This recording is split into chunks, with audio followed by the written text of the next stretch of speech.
దేవునికి స్తోత్రం కలుగునుగాక. హల్లెలూయా, హల్లెలూయా, హల్లెలూయా. మత్తయి సువార్త 5వ అధ్యాయము పరిశుద్ధ గ్రంథముల నుండి మత్తయి సువార్త 5వ అధ్యాయము 5వ వచనాన్ని మనం చదువుతాం.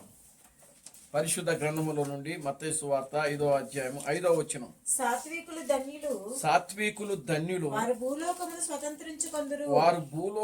స్వతంత్రించుకుందురు. చాలండి, ప్రార్థన చేసుకుందాం. ఓ మమ్మల్ని మిక్కిలిగా ప్రేమించిన మా మంచి తండ్రి, జీవం గల దేవుడా, జీవాధిపతి, నిన్న నేడు నిరంతరము ఒకటే రీతిగా ఉన్న మా పరమ తండ్రి, నా ప్రభు అయిన బ్రహ్మ క్రీస్తు, నీ పవిత్రమైన పాదాలకు వందనాలు, స్తుతులు, స్తోత్రములు, స్తోత్రములు, స్తోత్రములు, స్తోత్రములు ప్రభువా, నీ స్తుతులు స్తోత్రములు చెల్లిస్తూ ఉన్నాం.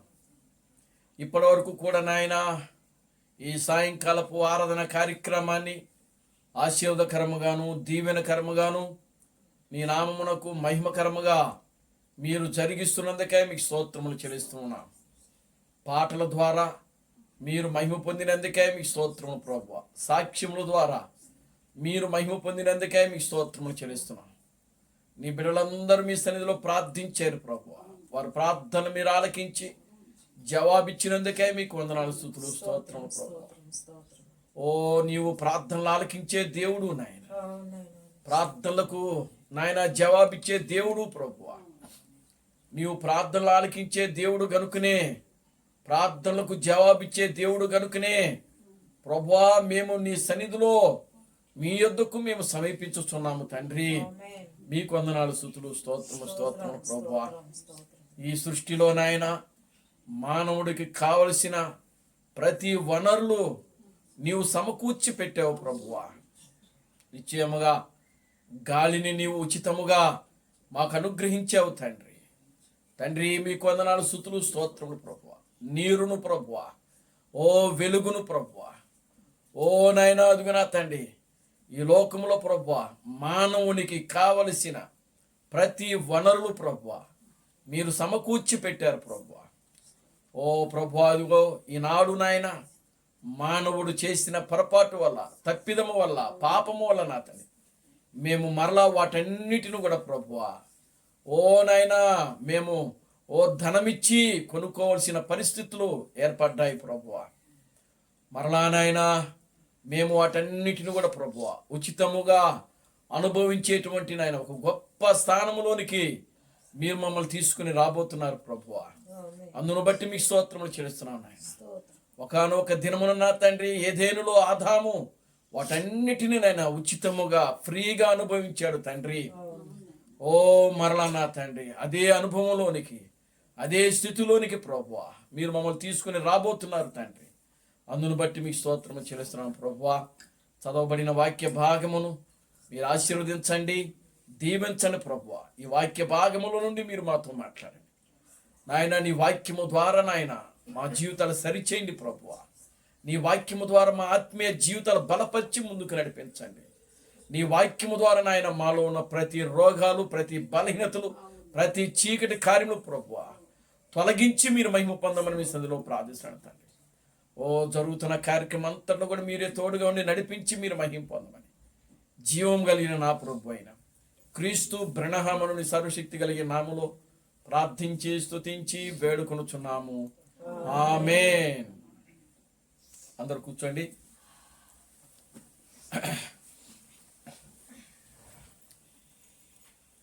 దేవునికి స్తోత్రం కలుగునుగాక. హల్లెలూయా, ఆమేన్. హల్లెలూయా, హల్లెలూయా. మన ప్రభువును రక్షకుడును విమోచకుడైన ప్రభు అయిన బ్రహ్మ క్రీస్తు నామములో మీ అందరికీ నా వందనాలండి. మీ అందరికీ నా వందనాలు. ఈ సాయంకాల సమయంలో మరలా మన యొక్క సహోదరి పద్మా సిస్టర్ గారి గృహంలో చేరి ఈ రీతిగా ఆయన స్తుతించుటకు, ఆయన ఘనపరచడానికి, ఆయన నామమును మహిమపరచడానికి దేవుడు మనకు మంచి సమయాన్ని ఇచ్చాడు. దేవునికి స్తోత్రం కలుగునుగాక. హల్లెలూయా. ఎంతో మందికి లేని భాగ్యమును దేవుడు మనకు అనుగ్రహిస్తా ఉన్నాడు. ఉచితముగా దేవుడు మనకు అనుగ్రహిస్తా ఉన్నాడు. దేవుడు నామానికి మహిమ కలుగునుగాక. Hallelujah, glory to God. హల్లెలూయా. ఉచితముగా దేవుడు మనకు అనుగ్రహిస్తా ఉన్నాడు. దేవుడు మానవుడికి కావలసిన వనరులన్నీ కూడా ఆయన ఉచితంగా ఇచ్చాడు మనకు. ఆమేన్, హల్లెలూయా. గాలిని దేవుడు మనకు ఉచితంగానే అనుగ్రహిస్తాడు. నీరును ఉచితంగా అనుగ్రహించాడు. వెలుగు దేవుడు మనకు ఉచితంగానే అనుగ్రహించాడు. కానీ ఈ రోజున వాటన్నిటిని మనము ఏమండి కొనుక్కుంటున్నాం. దేవునికి స్తోత్రం కలుగును గాక. హల్లెలూయా. దేవుడేమో మానవుడికి కావలసిన వనరులు అన్నీ కూడా ఆయన మనకు ఫ్రీగా ఉచితముగా ఇస్తే, ప్రియులారా గమనించండి, మానవుడు చేసిన పొరపాటు వల్ల, తప్పిదము వల్ల మానవుడి మీదే పరిపాలన జరిగించటం వల్ల, ప్రియులారా గమనించండి, అవన్నీ కూడా మరలా మనం ఈ రోజున కొనుక్కోవలసిన పరిస్థితులు ఏర్పడ్డాయి. దేవుని నామానికి మహిమ కలుగును గాక. హల్లెలూయా. ప్రియమైన దేవుని బిడ్డలారా, గత 15వ తారీఖున నెల్లూరు ప్రాంతం వెళ్ళి అక్కడ 16వ తారీఖున మ్యారేజీలో పాల్గొని మరలా నిజామాబాద్ వెళ్ళి మరలా నెల్లూరు వెళ్ళి 21వ తారీఖున ముత్తుకూరులో ప్రార్థన పెట్టి గత బుధవారం రోజు మరలా తిరిగి రావడానికి దేవుడు కృప చూపించాడు. దేవునికి స్తోత్రం కలుగును గాక. హల్లెలూయా. చేసిన ప్రయాణాలన్నింటిలో కూడా దేవుడు క్షేమకరమైన ప్రయాణాలన్నీ కూడా ఇచ్చి, దేవుడు తన కృపనిచ్చి క్షేమకరమైన ప్రయాణాలు, క్షేమకరమైన ఆరోగ్యము, దేవునామానికి మహిమ కలుగును గాక. హల్లెలూయా అనుగ్రహించి మనందరూ కూడా ఆయన క్షేమంగా వచ్చాడు. ఇది కేవలము దేవుని యొక్క ఉచితమైన కృప. మన నీతిని బట్టో లేకపోతే మన భక్తిని బట్టో మన యొక్క విశ్వాసమును బట్టో కాదు, కానీ దేవుని యొక్క కృప, దేవుని యొక్క ప్రేమ, దేవుని యొక్క దయ, కనికరం, దేవునామానికి మహిమ కలుగును గాక. హల్లెలూయా. కనుక ఇవన్నీ కూడా మన మీద ఉన్నాయి కనుకనే దేవుడు మనం చేస్తున్న ప్రాణాల్లో కానీ అన్నిట్లో కూడా మనకు దేవుడు తోడుగా ఉండి మనల్ని నడిపిస్తున్నాడు. ఆయన దేవునికి స్తోత్రం కలుగును గాక. హల్లెలూయా. సరే చూద్దాం పరిశుద్ధ గ్రంథములో నుండి ఈ మత్తయి సువార్త 5వ అధ్యాయము. దాదాపుగా యేసుక్రీస్తు ఆయన కొండ మీద ఉన్నాడు. కొండ మీద చేసిన ప్రసంగం ఇది. దేవునికి స్తోత్రం కలుగును గాక. హల్లెలూయా. యేసుక్రీస్తు ఆయన 40 దినాలు ఉపవాసం ఉన్నాడు. 40 రాత్రులు 40 పగళ్ళు. 4వ అధ్యాయం మనం చదివితే ఆయన చేసిన ఉపవాస ప్రార్థన అక్కడ ఉంటుంది. ఆయన ఉపవాస ప్రార్థన అయిన అనంతరమే మొట్టమొదటి ప్రసంగం ఇది. ఈ మత్తయి సువార్త 5వ అధ్యాయంలో చేసిన ప్రసంగము మొట్టమొదటి ప్రసంగం అది. దేవునికి స్తోత్రం కలుగును గాక. హల్లెలూయా. యేసు చేసిన మొట్టమొదటి ప్రసంగం అది. ఆమేన్, హల్లెలూయా. ఈ రాత్రి మనం ధ్యానం చేయబోయేటువంటి అంశం ఏంటంటే సాత్వికులు ధన్యులు, వారు భూలోకమును స్వతంత్రించుకుందరు. ఇంకా ఆ వాక్యమే ఆ టైటిల్. దేవునికి స్తోత్రం కలుగును గాక. హల్లెలూయా. సాత్వికులు ధన్యులు, వారు భూలోకమును స్వతంత్రించుకుందరు. దేవునికి స్తోత్రం కలుగును గాక. హల్లెలూయా. చూడండి ప్రియులారా, గమనించండి.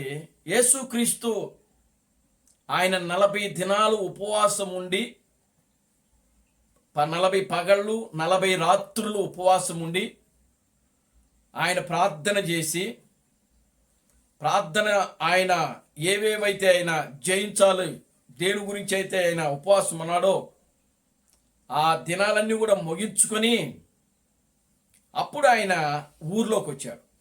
అరణ్యములో ఉపవాసం ఉన్నాడు. ఆ ఉపవాస దినాలు ముగించుకొని ప్రియులారా ప్రజల మధ్యలోకి వచ్చారు. దేవునామానికి మహిమ కలుగును గాక. హల్లెలూయా. చూడండి, మనం ఆ 4వ అధ్యాయం మనం గమనిస్తే 4వ అధ్యాయం 12వ వచనం ఒకసారి మనం చదువుదాం. 4వ అధ్యాయం 12వ వచనం. యోహాను చెరపట్టబడినని యేసు విని గలిలయకు తిరిగి వెళ్ళి నజరేతును విడిచి జెబులోను నఫ్తాలి అను దేశము ప్రాంతములలో సముద్ర తీరమందలి కపెర్నహూమునకు వచ్చి కాపురముండెను. చదవండి ఇంకా. జెబులోను దేశమును నఫ్తాలి దేశమును యోర్దానుకు ఆవలనున్న సముద్ర తీరమున అన్యజనులు నివసించు గలిలయయు చీకటిలో కూర్చున్న ప్రజలను గొప్ప వెలుగు చూచిరి. మరణ ప్రదేశములలోను మరణ ఛాయలలోను కూర్చున్న ఉన్న వారికి వెలుగు ఉదయించెను అని ప్రవక్త అయిన యెషయా ద్వారా పలకబడినది నెరవేరునట్లు ఇలాగూ జరిగెను. దేవునికి స్తోత్రం కలుగును గాక. హల్లెలూయా. కనుక 17వ వచనం నుంచి మనం చూస్తే ఆయన సువార్తను ప్రకటించడం ప్రారంభించాడు. దేవునామానికి మహిమ కలుగును గాక. హల్లెలూయా. చూడండి ప్రియులారా, గమనించండి.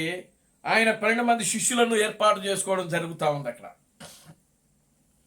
ఆ తర్వాత ఆయన సమాజ మందిరంలోకి వెళ్ళి బోధించాడంట. 23వ వచనంలో ఆయన సమాజ మందిరంలోకి వెళ్ళి బోధించినట్లుగా మనకు అక్కడ రాయబడింది. రోగులు స్వస్థపరుస్తున్నాడు. అక్కడ కూడా వ్యాధిగ్రస్తులను రోగులను స్వస్థపరుస్తున్నాడు. ఆయన కీర్తి సిరియా దేశం అంతటా కూడా వ్యాపించినంట. నానా విధమైన రోగముల చేతను వేదనల చేతను పీడింపబడిన వ్యాధిగ్రస్తులందరినీ దయ్యము పట్టిన వారందరినీ చాంద్ర రోగులను పక్షివాయుగల వారిని వారు ఆయన వద్దకు తీసుకుని రాగా ఆయన వారిని స్వస్థపరిచెను. గలిలయ, దెకపోలిక, యెరూషలేము, యూదయను ప్రదేశమంతటను యోర్దాను నది అవతలను బహు జన సమూహం ఆయనను వెంబడించిరి. ఇది దేవునామానికి మహిమ కలుగును గాక. హల్లెలూయా. కనుక యేసు ఆ యొక్క కార్యములన్నీ చేసుకుని ముగించిన తర్వాత ప్రజలు ఆయనను వెంబడించడం ప్రారంభించారు. యేసును ఆయనను ప్రజలు వెంబడించడం చూచినప్పుడు యేసు వారందరిని కూడా ఆ కొండ మీద దగ్గరికి తీసుకొచ్చారు. కొండ మీదకి తీసుకుని వచ్చి అక్కడ కూర్చొని వారికి నోరు తెరచి ఇలాగు బోధింపసాగెను అని వాక్యంలో రాయబడింది. అంటే యేసు మొట్టమొదటి ప్రసంగం ఇది. కొండ మీద చేసిన ప్రసంగం మొట్టమొదటి ప్రసంగం. దేవునికి స్తోత్రం కలుగును గాక. హల్లెలూయా. ఆయన నోరు తెరిచి ఏమని బోధించాడు అని అంటే ఆత్మ విషయమై దీనులైన వారు ధన్యులు. ఇందుట్లో 10 ధన్యతల గురించి యేసుక్రీస్తు మాట్లాడాడు. ఎన్ని ధన్యతలు ఉన్నాయి? 10 ధన్యతలు ఉన్నాయి. దేవుని నామానికి మహిమ కలుగును గాక. హల్లెలూయా. ఈ 10 ధన్యతల గురించి ఆ రోజు యేసుక్రీస్తు వచ్చిన జన సమూహముతో మాట్లాడాడు ఆయన. మరి ఆయన చేసిన ప్రసంగము వారికి అర్థమైందో లేదో మనకు తెలియదు. దేవునికి స్తోత్రం కలుగును గాక. Hallelujah. Glory to God. Hallelujah. పోనీ 12 మంది శిష్యులకి ఏమైనా అర్థమైందా అని అంటే వారు కూడా అంతగా అర్థమైనట్టు మనకు కనబడదు అక్కడ. దేవుని నామానికి మహిమ కలుగును గాక. హల్లెలూయా. చూడండి ప్రియులారా, గమనించండి. ఆయన ఆ యొక్క ధన్యతల గురించి మాట్లాడాడు. ఆత్మ విషయమై దీనులైన వారు ధన్యులు, పరలోక రాజ్యము వారిది. దుఃఖపడు వారు ధన్యులు, వారు ఓదార్చబడుదురు. సాత్వికులు ధన్యులు, వాళ్ళు భూలోకమును స్వతంత్రించుకుందురు. నీతి కొరకు ఆకలి దప్పు గల వారు ధన్యులు, వారు తృప్తిపరచబడుదురు. కనికరము గల వారు ధన్యులు, వారు కనికరము పొందుదురు.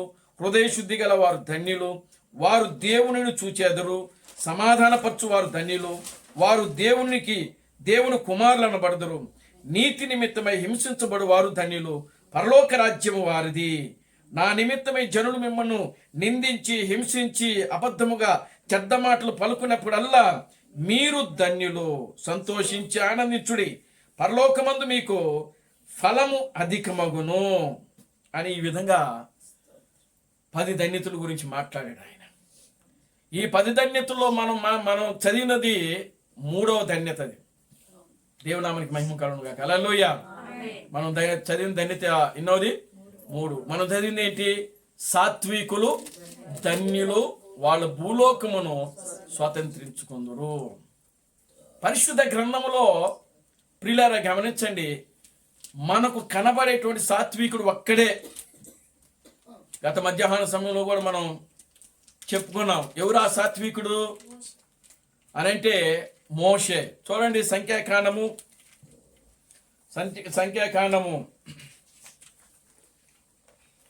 12వ అధ్యాయం 3వ వచనం. సంఖ్యాకాండము 12వ అధ్యాయం 3వ వచనం. యెహోవా ఆ మాట వినెను.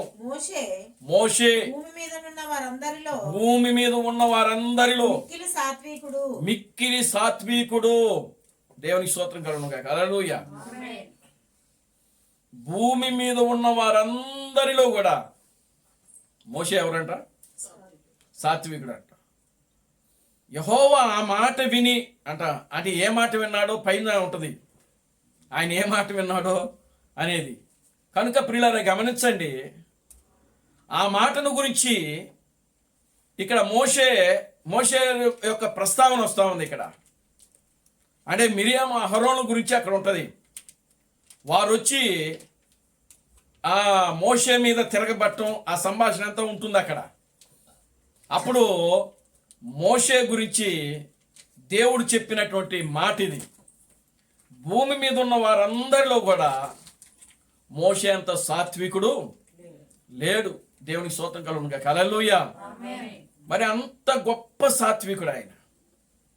ప్రజలు నిజంగా చూడండి, ఇజ్రాయెల్ ప్రజలను 40 సంవత్సరములు ఆయన అరణ్యములో నడిపించాడు. ఎన్ని సంవత్సరాలండి? 40 సంవత్సరాలు. ఈ 40 సంవత్సరాలు కూడా మోషే ఎన్ని నిందలు పడి ఉంటాడో ఒకసారి ఆలోచన చేయండి.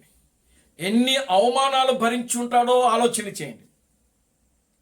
తిట్టేవాళ్ళు తిడతా ఉంటారు, దూషించేవాళ్ళు దూషిస్తున్నారు, అవమానపరిచేవాళ్ళు అవమానపరుస్తూనే ఉన్నారు. కానీ వీటన్నిటిలో కూడా మోషే ఎక్కడ కూడా ఆ ప్రజల మీద తిరుగుబాటు చేసినట్టు కానీ, వారిని తృణీకరించినట్టు కానీ ప్రియులారా పరిశుద్ధ గ్రంథములో రాయబడలేదు.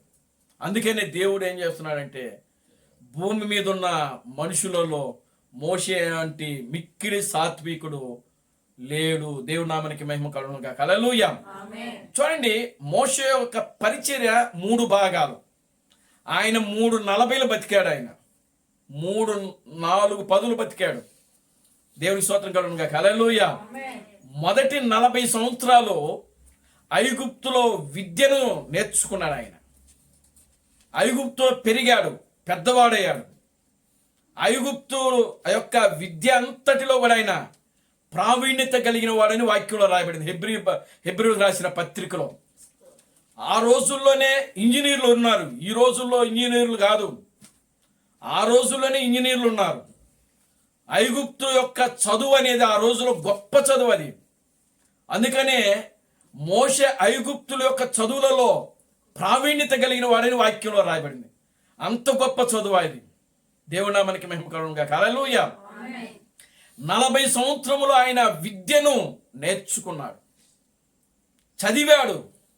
ఒక గొప్ప సైంటిస్ట్గా తయారయ్యాడు, ఒక మంచి ఇంజనీర్గా తయారయ్యాడు. ఆయన గొప్ప విద్యావేత్త మోషే. దేవునికి స్తోత్రం కలుగును గాక. హల్లెలూయా. అటువంటి వ్యక్తి ఐగుప్తులో ఒక ఇజ్రాయేలుడికి, ఒక యూదుడికి, ఒక ఐగుప్తుడికి ఏం జరిగింది? ఘర్షణ ఏర్పడింది, గొడవ ఏర్పడింది. ఆ గొడవను ఒక ఐగుప్తుడు ఇజ్రాయేలును కొట్టడం చూశాడు. మోషే చూశాడు. చూచి వాడి దగ్గరికి వెళ్ళి వాడిని కొట్టాడు. మోషే కొట్టిన ఒక్క దెబ్బకే వాడేమైపోయాడు? చచ్చిపోయాడు ఒక్క దెబ్బకే. దేవునికి స్తోత్రం కలుగును గాక. హల్లెలూయా. చూడండి, చనిపోయాడు. అక్కడికక్కడికే గోతి దూసి పాతి పెట్టి ఎవరికి చెప్పా పెట్టకుండా పారిపోయి వచ్చేసాడు ఐగుప్తు నుండి. పారిపోయిన తర్వాత మిద్యాను అనే ప్రాంతానికి వచ్చాడు. అక్కడ తన మామ అయినటువంటి ఏమండి చూడండి ప్రియులారా, గమనించండి. అక్కడ ఇత్రో అనేటువంటి ఆయన ఉన్నాడు. అక్కడికి వెళ్ళాడు. అక్కడికి వెళ్ళి ఆయన గొర్రెలను మేపుతున్నాడు. ఆయన గొర్రెలను మేపుకుంటూ హోరేబ్ పర్వతం మీదకి అలా చూచాడు. ఆయన అలా చూచినప్పుడు ఒక పొద మండిపోతుంది, కానీ అది కాలిపోవటం లేదు. దేవుని స్తోత్రం కలుగునుగా. హల్లెలూయా. ఒక పదం మండిపోతుంది కానీ కాలట్లా. అప్పుడు మోసే గొప్ప సైంటిస్ట్. ఆయన పరిశోధనలో ఇలాంటి పరిశోధన ఎప్పుడు చేయలేదు ఆయన. దేవుని స్తోత్రం కలుగునుగా. హల్లెలూయా. కనుక ఇప్పుడు దాన్ని పరిశోధించుటకు వెళ్ళాడంట. ప్రభు అయిన క్రీస్తు ప్రణామం చెప్తున్నాడు, ఏమిటి వింత? పొదం మండిపోతుంది కానీ అది కాలిపోవటం లేదే. ఏది ఏమైనప్పటికీ ఆ వింత ఏంటో, ఆ చెట్టులో ఏ రసాయనం ఉందో నేను దాన్ని చూడాలి, దాన్ని పరిశీలించాలి, దాని గురించి నేను తెలుసుకోవాలి, నేనే చరిత్రలో నిలబడాలి అని చెప్పి పైకి వెళ్ళాడు. దేవునికి స్తోత్రం కలుగునుగా. హల్లెలూయా. మనం ఈరోజు చూస్తుంటాం కదా, ఎవడైనా ఏదైనా కనిపెడితే ఆ సైంటిస్ట్ పేరు మీద ఉంటుంది, అవునా? అది చరిత్రలో గుర్తింపు అన్నమాట.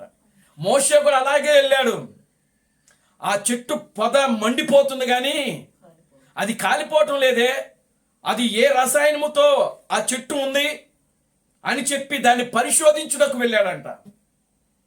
అప్పుడు ఆ పొదలో నుంచి స్వరం పడుతుంది, మోషే నువ్వు నిలుచున్న స్థలము పరిశుద్ధమైనది కనుక నీ చెప్పులు విడిచిపెట్టి రమ్మన్నాడు. అక్కడ దేవుని నామానికి మహిమ కలుగునుగా. హల్లెలూయా. విడిచిపెట్టేశాడు, చెప్పులు విడిచిపెట్టాడు. చూశాడు, ఆ స్వరం వినబడతా ఉంది, మాట్లాడుతుంది, ఇదిగో నువ్వు మళ్ళీ తిరిగి ఐగుప్తుకు వెళ్ళాలి, నా ప్రజలు అక్కడ బానిసలుగా ఉన్నారు, వాళ్ళని నీవే బయటికి తీసుకొని రావాలని చెప్పాడు. దేవునికి స్తోత్రం చెప్పండి. హల్లెలూయా. 40 సంవత్సరాలు అక్కడ అరణ్యములో దేవునితో గడిపాడు మోషే. ఎన్ని సంవత్సరాలండి? 40 సంవత్సరాలు గడిపాడు. ఎవరైనా అరణ్యంలో 40 సంవత్సరాలు గడుపుతారా? బాప్టిజం ఇచ్చు యోహాను ఎన్ని సంవత్సరాలు ఉన్నాడో తెలుసా? అరణ్యములో 28 సంవత్సరాలు ఉన్నాడు. దేవునికి స్తోత్రం కలుగునుగా. హల్లెలూయా. ఆయనకు 9వ సంవత్సరం వచ్చింది, తల్లిదండ్రులు చనిపోయారు.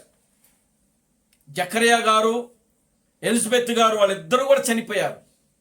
ఇంకా ఆయన చూసేవాళ్ళు ఎవరు లేరు బాప్టిజం ఇచ్చే యోహాన్ని.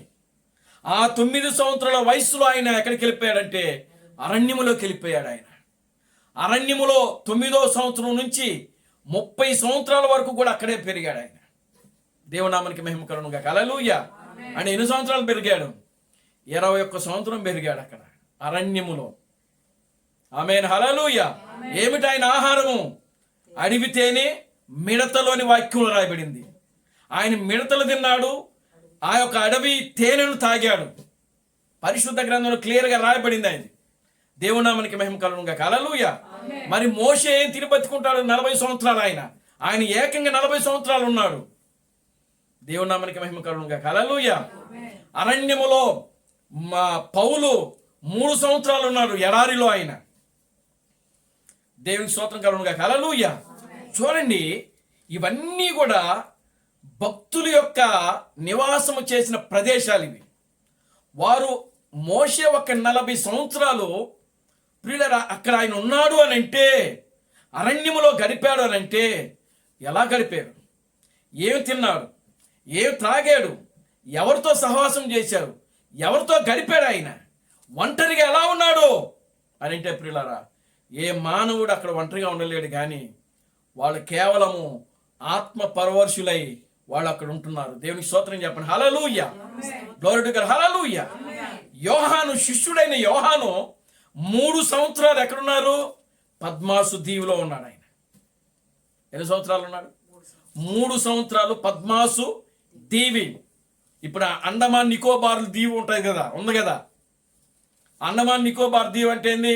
చుట్టూరు సముద్రము, మధ్యలో ఒక చిన్న దీవిలాగా ఉంటుంది. మీరు కృష్ణా నది భవానీ ల్యాండ్కి ఎప్పుడైనా వెళ్ళారా? మీరు భవానీ ల్యాండ్ చూస్తే చుట్టూరు కృష్ణా నీళ్లు ఉంటాయి, మధ్యలో ఇది ఉంటుంది అన్నమాట. దేవుని స్తోత్రం కలుగునుగా. హల్లెలూయా. కనుక ఇప్పుడు చూడండి, వాటిని దీపాలు అని అంటారు, ద్వీపములు అని అంటారు. అంటే చుట్టూరు నీరుండి మధ్యలో ఒక చిన్న భూభాగం ఉంటే వాటిని ఏమంటారంటే దీవులు, ద్వీపములు అని అంటారు. కనుక ప్రియులారా గమనించండి, పద్మాసు దీపము అది. కనుక యోహాను 3 సంవత్సరాలు ఉన్నాడు. బాప్టిజం ఇచ్చి యోహాను 21 సంవత్సరములు అరణ్యములో ఉన్నాడు. మోషే 40 సంవత్సరాలు అరణ్యములో ఉన్నాడు. పౌలు 3 సంవత్సరాలు ఎడారిలో ఉన్నారు. వీళ్ళు ఎలా బ్రతికారు అని అంటే కేవలము ప్రియులరా దేవుని యొక్క ఆత్మ చేత వాళ్ళు అభిషేకించబడి వాళ్ళ ఆకలి దప్పులు తీసివేయబడ్డాయి. దేవుని నామానికి మహిమ కలుగును గాక. Hallelujah, glory to God, hallelujah. కనుక ప్రియులారా గమనించండి, ఇప్పుడు వాళ్ళు ఆ మోషే 40 సంవత్సరాలు, రెండో 40 సంవత్సరాలు దేవునితో గడిపాడు. ఆయన 80 సంవత్సరాలు వచ్చేసాయి. అంటే ఐగుప్తులో క్రీస్తు ప్రణాళిక చెప్తున్నాడు, ఐగుప్తులో తాను చదివినటువంటి ఆ చదువు ఏదైతే ఉందో ఆ జ్ఞానాన్నంతా కూడా దేవుడు ఏం చేసినాడంటే తీసివేసి దైవ సంబంధమైన జ్ఞానంతో నింపాడంట మోషేను. దేవుడి నామానికి మహిమ కలుగును గాక. హల్లెలూయా. అంటే 40 సంవత్సరాలు దేవుడు ఆయనకి ఏమి ఇచ్చాడంటే ట్రైనింగ్ ఇచ్చాడు. దేవుడి నామానికి మహిమ కలుగును గాక. హల్లెలూయా. ఆ ఓర్పు, ఆ సహనము, ఆ దీనత్వము, ఆ సాత్వికము అనేది ఎక్కడ వచ్చింది అంటే ఆ అరణ్యములోనే ఆయన పొందుకున్నాడు. అందుకనే మరలా చూడండి, మోషే మీదకి తిరగబడిన జనులు తిరగబడిన ఆ యొక్క ఎంబరాలు, అభిరాములు, దాతాలు, కోరాకులు మోషే మీద తిరగబడినా, ఫరో ఎన్నిసార్లు తిరగబడినా ప్రియులారా అంత సాత్వికముతో ఉన్నాడు. కనుకనే దేవుడు మోషే గురించి ఆ గొప్ప స్టేట్మెంట్ ఇవ్వగలిగాడు. ఆయన ఓ భూమి మీద ఉన్న సాత్వికులలో మోషే వంటి సాత్వికుడు ఇంకొకడు లేడు. మోషే గురించి ఇంకొక వాక్యం ఉంది చూడండి. ఆ ద్వితీయోపదేశకాండము 34వ అధ్యాయం, ఆఖరి అధ్యాయం. మోషే గురించి ఇంకొక మాట మనం చదువుదాం. ద్వితీయోపదేశకాండము 34వ అధ్యాయము ఆఖరి వచనాన్ని మనం చదువుదాం. వాటి విషయములోను ఆ బాహుబలమంతయు విషయములోను మోషే ఇశ్రాయేలు జనులందరి కన్నుల ఎదుట కలుగ చేసిన మహాభయంకరమైన కార్యముల విషయములలోను యెహోవాను ముఖాముఖిగా ఎరిగిన మోషే వంటి ఇంకొక ప్రవక్త ఇశ్రాయేలులలో ఇది వరకు పుట్టలేదు.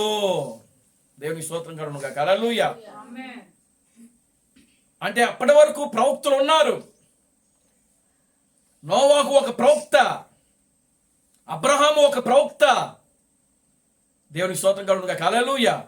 యోబు ఒక ప్రవక్త. చూడండి, అప్పటి వరకు మోషే భూమి మీదకి వచ్చేంత వరకు కూడా మోషే వంటి ప్రవక్త అంతకు ముందు ఇంకెవడు కూడా లేడు, పుట్టలేదని వాక్యంలో రాయబడింది. దేవుని నామానికి మహిమ కలుగును గాక. హల్లెలూయా. కనుక మోషే భూమి మీదనున్న జనులలో సాత్వికుడు. మోషే ఒక గొప్ప ప్రవక్త. నిజంగా దేవుడు మోషే యొక్క పరిచర్యను మరలా ఈ భూమి మీదకి ఆయన మరలా తీసుకుని రాబోతున్నాడు. రేపు ఆయన యూదులు ఇజ్రాయేలులో 1,44,000 మంది గురించి మరలా మోషే ఏలియాలు రాబోతున్నారు. అంత గొప్ప పరిచర్యను దేవుడు మోషే ద్వారా ఈ భూమి మీద జరిగించాడు. దేవునికి స్తోత్రం కలుగును గాక. హల్లెలూయా. కనుక ప్రియులారా గమనించండి, సాత్వికులు ధన్యులు, వారు భూలోకమును స్వతంత్రించుకుంటారు. దేవునామానికి మహిమ కలుగును గాక. హల్లెలూయా. చూడండి, ఈ భూమి అసలు ఎవరిది? దేవుడు ఈ భూమిని ఎవరికి ఇచ్చారు? దేవునామానికి మహిమ కలుగును గాక. హల్లెలూయా. అని మనం గమనిస్తే ఆదికాండము 1వ అధ్యాయము 26వ వచనము, పరిశుద్ధ గ్రంథములో నుండి ఆదికాండము 1వ అధ్యాయము. దేవుడు మన స్వరూపమందు మన పోలిక చొప్పున నరులను చేయదము, వారు సముద్రపు చేపలను, ఆకాశ పక్షులను, పశువులను, సమస్త భూమిని, భూమి మీద పాకు ప్రతి జంతువులను ఏలుదురుగాకని పలికెను. చాలండి. భూమి మీద ఏలు ఉన్నటువంటి ప్రతి జీవులను, జంతువులను, ఆకాశ పక్షులను, పురుగులను వాళ్ళు ఏలుదురుగాకని దేవుడు పలికాడు. దేవునికి స్తోత్రం చెప్పండి. హల్లెలూయా. అంటే ఈ భూమిని దేవుడు ఎవరికి ఇచ్చాడు అని అంటే నరులకి ఇచ్చాడు. అందుకనే కీర్తన గ్రంథంలో దావీదు కూడా ఇదే మాట చెప్తాడు. ఆయన భూమిని నరులకి ఇచ్చానని వాక్యంలో రాయబడి ఉంటుంది. దేవునామానికి మహిమ కలుగునుగాక. హల్లెలూయా. మరి ఆకాశము, భూమి ఏమో దేవుడు నరులకి ఇస్తే, మరి ఆకాశము దేవునిది. ఎందుకంటే ఆకాశము నా సింహాసనము, భూమి నా పాదపీఠమని వాక్యంలో రాయబడింది. దేవునికి స్తోత్రం కలుగునుగాక. హల్లెలూయా. ఆకాశము దేవుని సింహాసనము. కనుక ఈ రోజున ఆకాశ మండలంలోకి వెళ్ళి ఇల్లు కట్టుకోవాలని ప్రయత్నం చేస్తున్నారు చాలా మంది. దేవునికి స్తోత్రం కలుగునుగాక. హల్లెలూయా. ఆక్రమించుకుంటున్నారు అక్కడ కూడా. భూమిని కదా ఆక్రమించుకొని ఇల్లు కట్టుకున్నట్టుగా ప్రియులారా అంతరిక్షాన్ని కూడా అక్కడ అవకాశం లేదు. కానీ నిజంగా అవకాశం ఉంటే ఈరోజు ఈ పాటికి దాన్ని కూడా ఏం చేసేవాళ్ళు, ఆక్యుపై చేసేసి ఇది నాది, ఇది నాది, ఇది నాది అని చెప్పి దానికోసం కొట్టుకునేవాళ్ళే. దేవుని నామానికి మహిమ కలుగునుగాక. హల్లెలూయా. కానీ దేవుడు అవకాశం ఇవ్వలేదు కనుకనే అలాగా ఉండిపోయారు. కానీ లేకపోతే దాన్ని కూడా ఎప్పుడో కబ్జా చేసేవాళ్ళు మనోళ్ళు. దేవుని నామానికి మహిమ కలుగునుగాక. హల్లెలూయా. కనుక ప్రియులారా గమనించండి, ఆకాశము దేవుని యొక్క సింహాసనము, భూమి ఆయన పాదపీఠం. కనుక భూమిని ఆయన నరులకిచ్చాడు. ఎందుకనంటే మానవుడు బ్రతకవలసినది భూమి మీదనే. మానవుడు జీవనోపాధిని సాగించగలిగేది ఈ భూమి మీదనే. మానవుడు జీవనోపాధి సాగించుటకు దేవుడు మానవుడికి కావలసిన అన్ని వనరులు దేవుడు భూమి మీదనే సమకూర్చి పెట్టాడు. దేవునికి స్తోత్రం కలుగునుగాక. హల్లెలూయా. మానవుడు ఈ భూమి మీద తప్పనిచ్చి మరి ఏ ప్రాంతంలో కూడా ఏ యొక్క ప్రియులారా గమనించండి, ఎక్కడ కూడా మానవుడు జీవించలేడు. 7 పరిమాణాలు ఉన్నాయి. ఈ 7 పరిమాణాల్లో భూమి ఒక పరిమాణము. దేవునికి స్తోత్రం చెప్పండి. హల్లెలూయా. 7 పరిమాణాల్లో భూమి ఒక పరిమాణము. కనుక మానవుడు ఈ భూ పరిమాణం మీద తప్పనిచ్చి ఇక ఏ పరిమాణములో జీవించలేడు. దేవునామానికి మహిమ కలుగునుగాక. హల్లెలూయా. ఒకవేళ మానవుడు ఈ శరీరముతో మనము జీవించాలి అంటే ఈ భూమి తప్పనిచ్చి మరొక ప్రాంతము మానవుడికి అనుకూలమైనది కాదు. కనుక దేవుడు మానవుడికి ఈ యొక్క భూమిని ఇచ్చాడు. ఆ రోజు ఆదాము హవ్వలు ఈ భూమిని వారు లోపర్చుకున్నారు.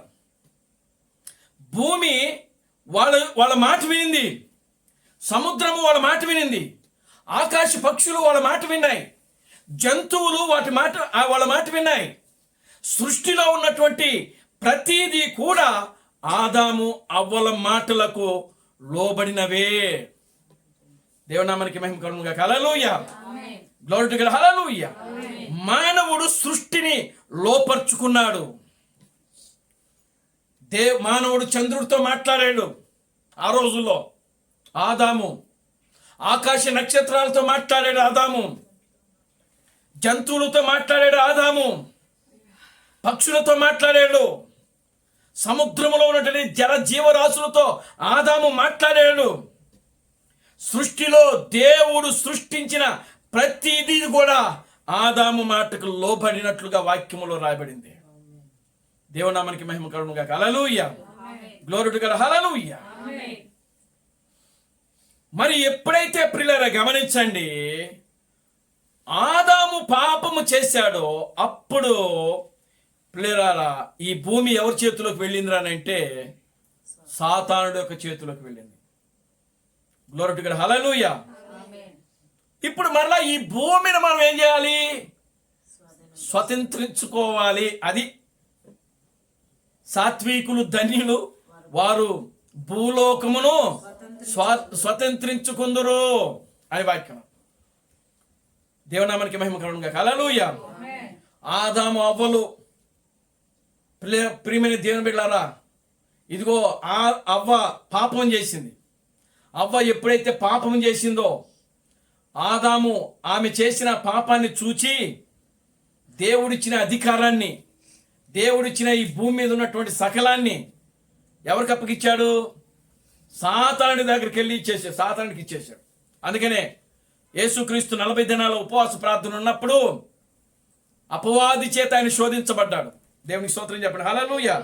ఇప్పుడు వద్దాం ఒకసారి మత్తయి సువార్త 4వ అధ్యాయంలోకి. అప్పుడు యేసు ఆ అపవాది చేత శోధించబడుటకు ఆత్మ వలన అరణ్యమునకు కొనుపోబడిను. 3వ వచనం చదవండి. 3వ వచనం. 40 దినములు 40 దినములు ఉపవాసం ఉండిన పిమ్మట ఆయన ఆకలి కొనగా ఆ శోధకుడు ఆయన వద్దకు వచ్చి, నీవు దేవుని కుమారుడు అయితే ఈ రాళ్ళు రొట్టెలగునట్లు ఆజ్ఞాపించమనేను. అందుకైన మనుష్యుడు రొట్టె వలన మాత్రమే జీవించుడు గాని దేవుని నోట నుండి వచ్చు ప్రతి మాట వలన జీవించునని రాయబడి ఉన్నదనేను. చూడండి, మొట్టమొదటి అపవాది వచ్చి యేసుక్రీస్తును శోధించింది. ఏమని శోధించింది? ఆయన 40 రాత్రులు 40 పగలు ఉపవాసం చేత ఉన్నప్పుడు ఆయన ఆకలి కొన్నాడంట. యేసుక్రీస్తుకు ఆకలేసింది. శోధకుడు వచ్చాడు. వచ్చి, నీవు దేవుని కుమారుడు అయితే ఈ రాళ్ళను రొట్టెలగునట్లు చేసుకుని తిను, నీ ఆకలి తీర్చుకో. దేవునామానికి మహిమ కలుగునుగా. హల్లెలూయా. అప్పుడు యేసుక్రీస్తు ఏమంటున్నాడు? మనుష్యుడు రొట్టె వలన మాత్రమే జీవించడు గాని దేవుని నోటి నుండి వచ్చు ప్రతి నిజంగా మానవుడికి అవసరమైనది ఏమిటంటే దేవుని యొక్క మాట, దేవుని యొక్క వాక్యము. అందుకనే దావీదు అంటున్నాడు 119వ కీర్తనలో, ఏమంటున్నాడు ఆయన 50వ వచనంలో, నీ వాక్యము నన్ను బ్రతికించుచున్నది, నా బాధలలో అదే నాకు నెమ్మదిని కలిగించుచున్నది అని వాక్యంలో రాయబడింది. Glory to God. హల్లెలూయా. నీ వాక్యము నన్ను. ఇప్పుడు యేసుక్రీస్తు చెప్తున్నాడు ఇక్కడ, ఏమంటున్నాడంటే యేసు ఏమని పలుకుతున్నాడంటే, మనుష్యుడు రొట్టె వలన మాత్రమే జీవించడు గాని దేవుని నోటి నుండి వచ్చు ప్రతి మాట వలన జీవించును. అది వాక్యము. దేవుని నోటి నుండి వచ్చేది ఏంటి? వాక్యము. చూడండి, ప్రకటన గ్రంథము 19వ అధ్యాయము. ప్రకటన గ్రంథము 19వ అధ్యాయము 16వ వచనం నుండి.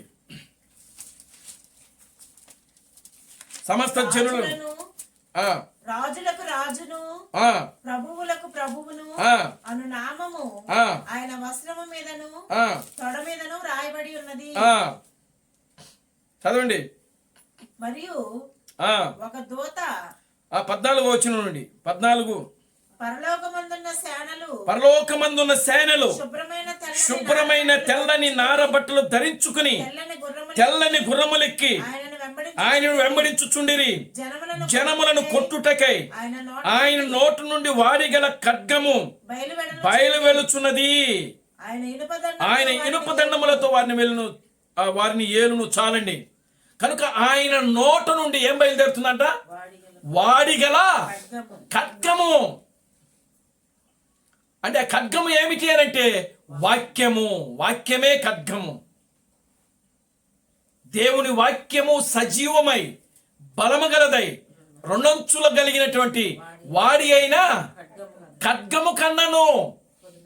అది పదునైనది అని వాక్యంలో రాయబడింది. హెబ్రీయులకు రాసిన పత్రికలో ఉంటుంది. దేవుని నామానికి మహిమ కలుగునుగా. హల్లెలూయా. అంటే దేవుని వాక్యం ఇప్పుడు ఏమైనది?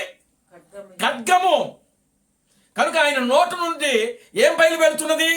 రెండంచులు కలిగినటువంటి వాడి అయినా ఖడ్గము బయలు వెళ్తా ఉంది, జనములను కొట్టుటకై. కనుక పిల్లలు గమనించిన, మనుష్యుడు రొట్టె వలన మాత్రమే జీవించడు. మనుషులు జీవించడంలో అది ఒక భాగము మాత్రమే. ఏది ఏది ఒక భాగము? ఆహారం తింటాం. దేవునికి స్తోత్రం కలుగునుగాక. హల్లెలూయా. ఆహారము ద్వారానే మనిషి బతుకుతున్నాడంటే అది తప్పు. దేవునికి స్తోత్రం కలుగునుగాక. హల్లెలూయా. మనిషిలో నీరు ఉంటుంది. మనిషిలో ఆక్సిజన్ ఉంటుంది, మనిషిలో ఇనుము ఉంటుంది, మనిషిలో వెలుగుంటుంది. 16 కణజాల ద్వారా మనిషి యొక్క శరీరము తయారు చేయబడింది. వీటిలో ఏది తక్కువైనా సరే మనిషికి రోగమే. దేవునికి స్తోత్రం చెప్పండి. హల్లెలూయా, ఆమేన్, హల్లెలూయా. నీలో ఉప్పు ఎక్కువైపోయింది అనుకో, నీకు బీపీ వచ్చేస్తుంది. ఉప్పు తగ్గింది అనుకో, నీకు లో బీపీ. నీకు పంచదార ఎక్కువైంది అనుకో, నీలో నీకు షుగర్ ఎక్కువైపోద్ది. చూడండి ప్రియులారా, మట్టి తింటారు కొంతమంది. ఎందుకు మట్టి తింటారు? ఒకరు బూడిద తింటారు, ఒకరు బలపాలు తింటారు, ఒకరు బియ్యం తింటారు.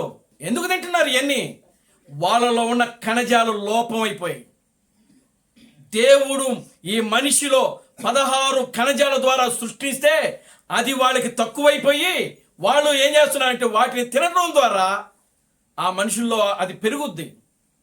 దేవునికి స్తోత్రం కలుగును గాక. హల్లెలూయా. ఒకరోజు క్రీస్తు ప్రణామం భూమి మీద ఉన్నప్పుడు ఆయన సంచరించిన భూమి మీద ఆయన జీవించిన కాలంలో ఒక పిల్లవాడు రబ్బర్ తింటున్నాడంట. ఈ చెప్పులు కుడతారు కదా, రబ్బర్ ఉంటుంది కదా, చెప్పులు తయారు చేసిన దానికి రబ్బర్ ఉంటుంది కదా, ఆ రబ్బర్ తింటా ఉన్నాడు అంటాడు రోజు. వాడిని వాళ్ళ పిల్లవాడు వాళ్ళ అమ్మ నాన్న వాడిని ఎంత కొట్టినా కూడా ఆ రబ్బర్ తింటం మానేయట్లేదు అంటాడు. దేవునికి స్తోత్రం చెప్పండి. హల్లెలూయా. డాక్టర్ దగ్గరికి తీసుకెళ్ళినా డాక్టర్ గారు ఏ సమాధానం చెప్పట్లేదంట. అప్పుడు బ్రహ్నాం గారి దగ్గరికి తీసుకెళ్ళాడు. అయ్యా ఈడు రోజు రబ్బర్ తింటున్నారు ఇయనంటే అప్పుడు ఆయన ప్రార్థన చేసి ఈయనలో ఉన్న లోపం చెప్పేశాడు. వీళ్ళలో ఈ రోగం ఉంది, ఆ రోగానికి వైద్యం అదే, వాడు ఆ రబ్బర్ తింటేనే వాడు బతుకుతాడని చెప్పాడు ఆయన. దేవునికి స్తోత్రం చెప్పండి. Hallelujah, glory to God, hallelujah. కనుక మానవుని యొక్క శరీరము ఈరోజు బ్రతుకుతుంది అని అంటే కేవలము మనం తినే ఆహారం ద్వారానే బ్రతుకుతున్నాము అనుకోవడం చాలా అవివేకము.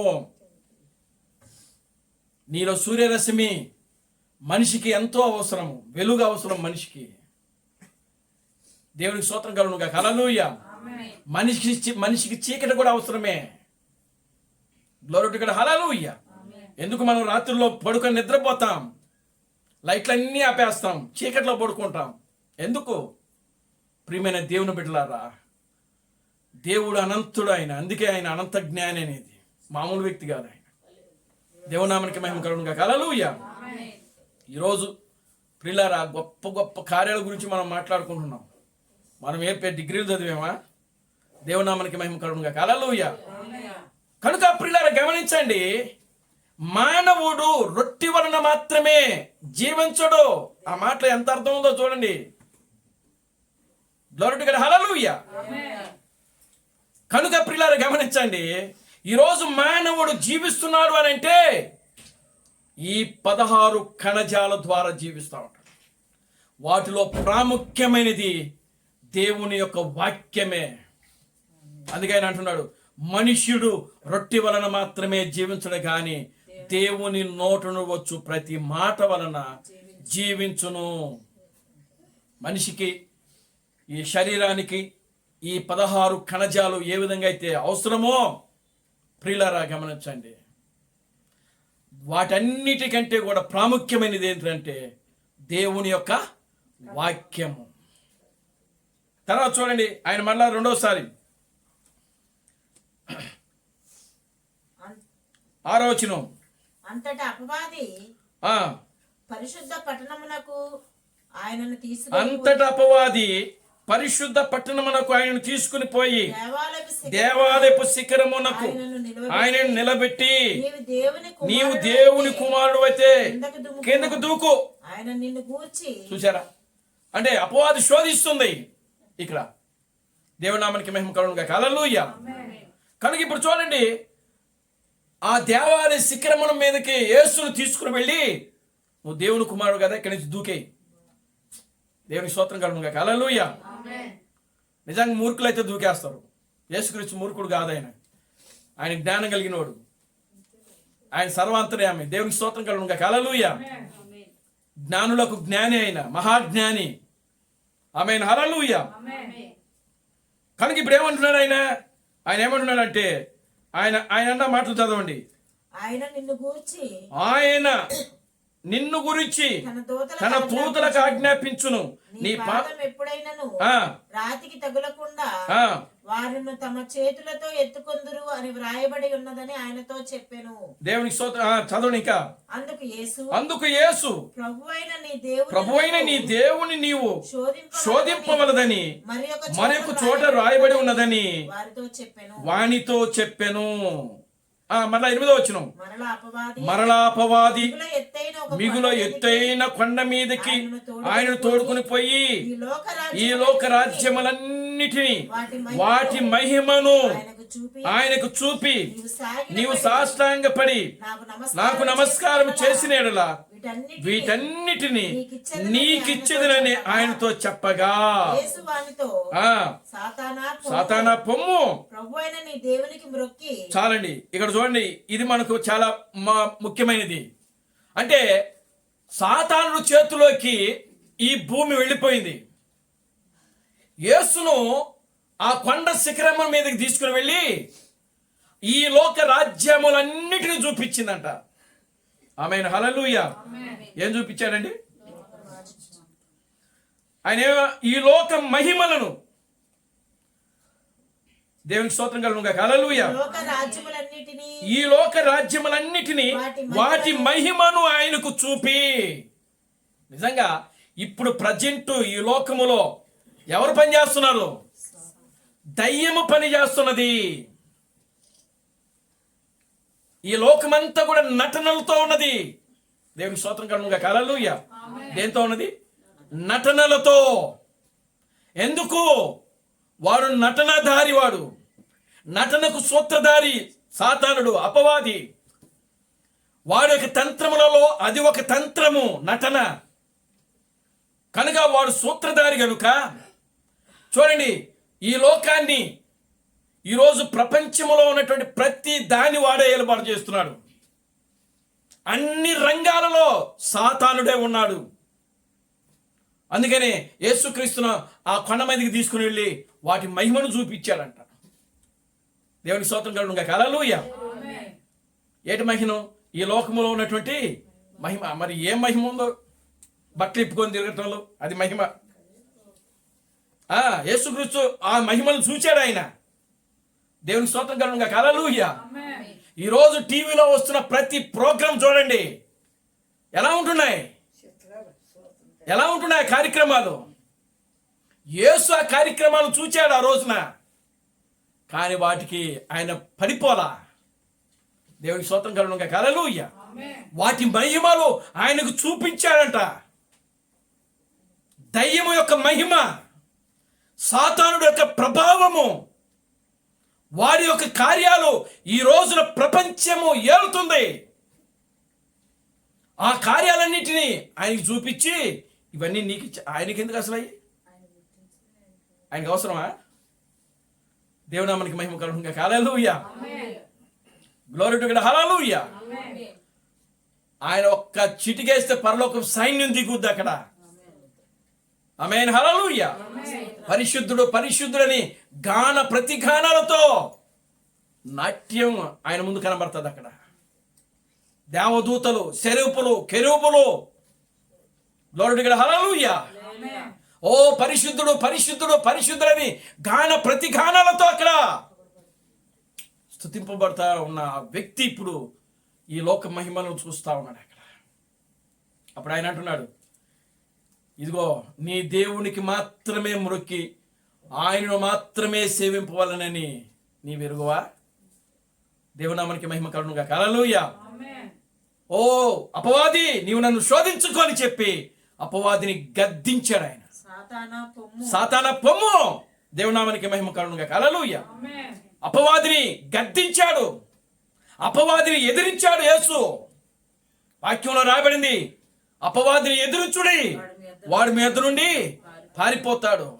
యేసు అపవాదిని ఎదిరించాడు. ఆయన ఎక్కడ కూడా యేసు అపవాదికి లోబడలేదు, దానికి సాష్టాంగ పడి నమస్కారము. ఓ రోజు క్రీస్తు బ్రహ్మము ఆయన వాటికన్ సిటీకి వెళ్ళాడు. తెలుసు కదా వాటికన్ సిటీ అంటే? రోమ్ యొక్క రాజధాని వాటికన్ సిటీ. దేవునామానికి మహిమ కలుగును గాక. హల్లెలూయా. అక్కడికి వెళ్ళి రోము ఆ యొక్క పోపును గెలవాలని అంటే మోకాళ్ళ మీద నడుచుకుంటూ వెళ్ళాలి. పోపును గెలవాలంటే కింద నుంచి మెట్ల మీద ఆయన ఎక్కడో పైన ఉంటాడు, ఆయన సింహాసనం పైన ఉంటుంది. వీళ్ళు వెళ్ళేవాళ్ళు కింద నుంచి మెట్ల మీద మోకాళ్ళతో వెళ్ళాలన్నమాట. మోకాళ్ళతో వెళ్ళి ఆ సింహాసనం మీద కూర్చున్నటువంటి పోపు యొక్క చేతికి ఉంగరం ఉంటుంది, ఆ ఉంగరాన్ని తీసుకుని ముద్దు పెట్టుకోవాలంట. దేవునామానికి మహిమ కలుగును గాక. హల్లెలూయా. క్రీస్తు బ్రహ్మాకి ఆ విషయం అక్కడ చెప్పారు. ఆయన అంటున్నాడు, నా దేవునికి తప్పనిచ్చి నేను ఏ మనుషుడు కూడా సాష్టాంగ పడి నమస్కారము చేయను. దేవునికి స్తోత్రం కలుగును గాక. Hallelujah. Glory to God. Hallelujah. కనుక ఇప్పుడు చూడండి ప్రియమైన దేవుని బిడ్డలారా, దేవుడు ఎక్కడున్నా కూడా దేవుడే. ఆయన దేవునామానికి మహిమ కలుగును గాక. హల్లెలూయా. ఆయన జెరూషలేములో ఉన్న దేవుడే, ఇదిగో వాటికన్ సిటీలో ఉన్న దేవుడే, ఈ రోజు ఇండియాలో ఉన్న ఆయన దేవుడే. దేవుడే ఎక్కడున్నా కూడా. దేవునామానికి మహిమ కలుగును గాక. హల్లెలూయా. ఏ ప్రాంతంలో ఉన్నా సరే ఆయన గుణ లక్షణాలు మారవు. ఆమేన్. హల్లెలూయా. జెరూషలేములో ఉన్న ఆయన గుణ లక్షణాలు మారవు. లేదా వాటికన్ సిటీలో దేవుడు ప్రత్యక్షమైన అక్కడ ఆయన గుణ లక్షణాలు మారవు.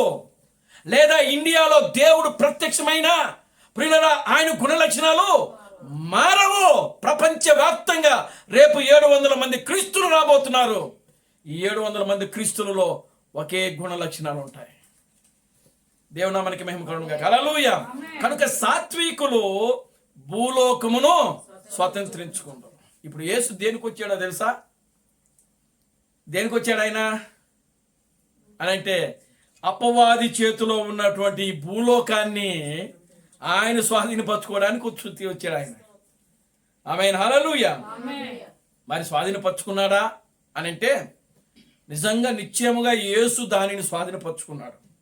ఎలాగో అని అంటే ఆయన శిలువలో మరణించుట ద్వారా అపవాది చేతిలో ఉన్నటువంటి ఆ అధికారాన్ని, ఆ యొక్క ఆదాముకి ఇచ్చినటువంటి హక్కు పత్రమును, అధికార పత్రమును యేసు శిలువలో మరణించుట ద్వారా సాతానుడి చేతిలో ఉన్నటువంటి ఆ అధికార పత్రమును మరలా తిరిగి అది తన యొక్క మరలా తిరిగి యథాస్థానములోకి వెళ్ళింది అని చెప్పి క్రీస్తు ప్రణామం చెప్తా ఉన్నాడు. దేవునామానికి మహిమ కలుగును గాక. హల్లెలూయా.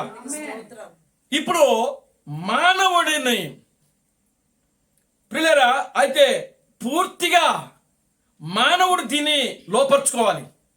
యేసు చేతిలోకి వెళ్ళిపోయింది అంటే మరలా తిరిగి దేవుని చేతిలోకి వెళ్ళిపోయింది హక్కుపత్రం. దేవునామానికి మహిమ కలుగును గాక. హల్లెలూయా. ఎక్కడికి వెళ్ళింది? మరలా తిరిగి హక్కుపత్రం ఎక్కడికి వెళ్ళిపోయింది? అది ఉండవలసిన స్థానంలోకి వెళ్ళిపోయింది. అంటే హక్కు అధికారాలు ఎవరి చేతిలో ఉన్నాయి? దేవుని చేతిలో ఉన్నాయి.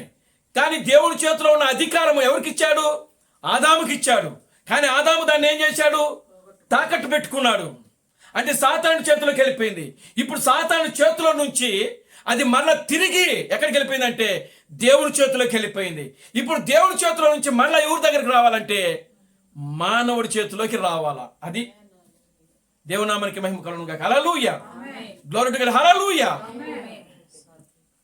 కనుక 2000 సంవత్సరాల క్రితము దేవుడు యేసు క్రీస్తుగా ఈ భూలోకానికి వచ్చి ఆయన తన మరణము ద్వారా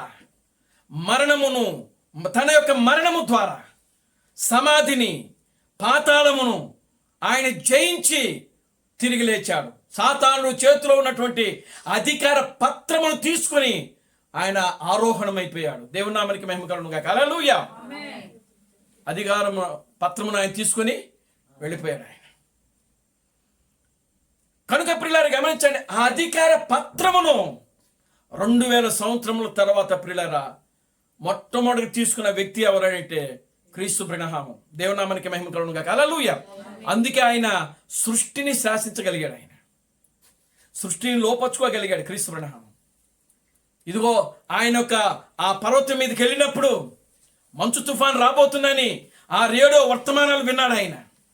ఆ రేడియో వార్త విని ఆయన తన యొక్క సహోదరులు మరలా కొండ దిగి వస్తా ఉన్నారు.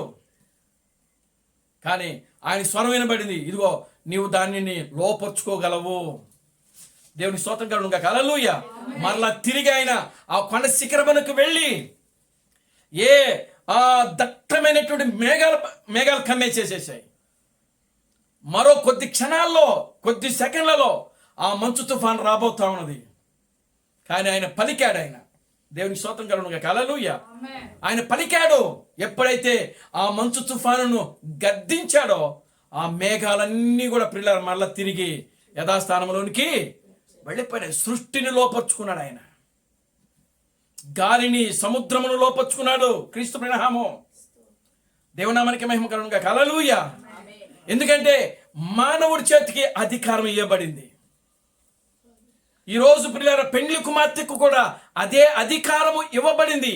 అది సాత్వికులు భూలోకమును స్వతంత్రించుకుందురు అని అంటే అర్థం ఏంటంటే ఈ సృష్టిని మరలా వాడు ఏం చేసుకోవాలంటే లోపరుచుకోవాలి. దేవునామానికి మహిమ కలుగును గాక. హల్లెలూయా. ఆదాము ఏదైతే కోల్పోయాడో మరలా అది మానవుడు తిరిగి దాంట్లో మానవుడిలో ఆ కార్యము జరగాలి. దేవునామానికి మహిమ కలుగును గాక. హల్లెలూయా. చూడండి, అబ్రహాము ఉన్నాడు. అబ్రహామును దేవుడు పిలిచాడు. అబ్రహాము ఎవరు కుమారుడు? తెరహు. తెరహుకి ముగ్గురు కుమారులు. తెరహుకి ముగ్గురు కుమారులు. మధ్యలో వ్యక్తి అబ్రహాము. ఇదంతా కూడా మీకు 11వ అధ్యాయంలో ఉంటుంది. ఆదికాండము 11వ అధ్యాయంలో మనకు కనబడతా ఉంటుంది. వాళ్ళు కల్దీలు అనేటువంటి దేశ ప్రాంతంలో, నాహోరు ఊరు అనేటువంటి ప్రాంతంలో జీవిస్తున్నారు. అక్కడ ఆ నాహోరు అనే ప్రాంతం దగ్గరకు వచ్చినప్పుడు ఆ కల్దీలు దేశాన్ని విడిచిపెట్టి నాహోరు అనేటువంటి ప్రాంతానికి వచ్చారు. ఆ ప్రాంతంకు వచ్చినప్పుడు తెరహు చనిపోయాడు. దేవునికి స్తోత్రం కలుగును గాక. హల్లెలూయా. తెరహు ఏమైపోయాడు? చనిపోయాడు. తెరహు చనిపోయిన తర్వాత, అంటే అబ్రహాము యొక్క తండ్రి తెరహు చనిపోయిన తర్వాత మరలా దేవుడు అబ్రహాముని పిలుస్తాడు. అది 12వ అధ్యాయంలో మనకు కనబడతా ఉంటుంది. చూడండి, 12వ అధ్యాయం మొదటి వచనాన్ని మనం ఒకసారి చదువుదాం. ఆదికాండము 12వ అధ్యాయం మొదటి నుంచి. మరియు నీవు లేచి నీ దేశము నుండి నీ బంధువుల యొద్ద నుండి నీ తండ్రి ఇంటి నుండి బయలుదేరి నేను నీకు చూపించు దేశమునకు వెళ్ళుము. నిన్ను గొప్ప జనముగా చేసి నిన్ను ఆశీర్వదించి నీ నామమును గొప్ప చేయుదును. నీవు ఆశీర్వాదముగా ఉందువు. నిన్ను ఆశీర్వదించు వారిని ఆశీర్వదించెదను. నిన్ను దూషించు వారిని భూమి యొక్క సమస్త వంశములు నీ యందు ఆశీర్వదించబడునని అబ్రహాముతో అనగా యెహోవా అతనితో చెప్పిన ప్రకారము అబ్రాము వెళ్ళెను. లోతు అతనితో కూడా వెళ్ళెను. అబ్రాము హారాను నుండి బయలుదేరినప్పుడు 70 ఏండ్లు ఈడు గలవాడు. అబ్రాము తన భార్య అయిన శారాయిని తన సహోదరుని కుమారుడైన లోతును హారానులో తానును వారును అర్జించిన యావదాస్తిని వారు సంపాదించిన సమస్తమైన వారిని తీసుకొని కనాను దేశమునకు వెళ్ళుటకు బయలుదేరి కానాను దేశమునకు వచ్చిరి. దేవుడు అబ్రహాముని పిలిచి, అబ్రహామా, నీ సంతానాన్ని నేను ఆశీర్వదిస్తాను. నీ సంతానాన్ని నేను ఇసుక రేణు వలె చేస్తాను. నీ సంతానాన్ని నేను ఇదిగో ఆకాశ నక్షత్రముల వలె చేస్తాను అని దేవుడు అబ్రహామును వాగ్దానం చేశాడు. ఇదిగో నువ్వు ఇక్కడి నుంచి బయలుదేరి నేను చూపించే దేశానికి వెళ్ళు.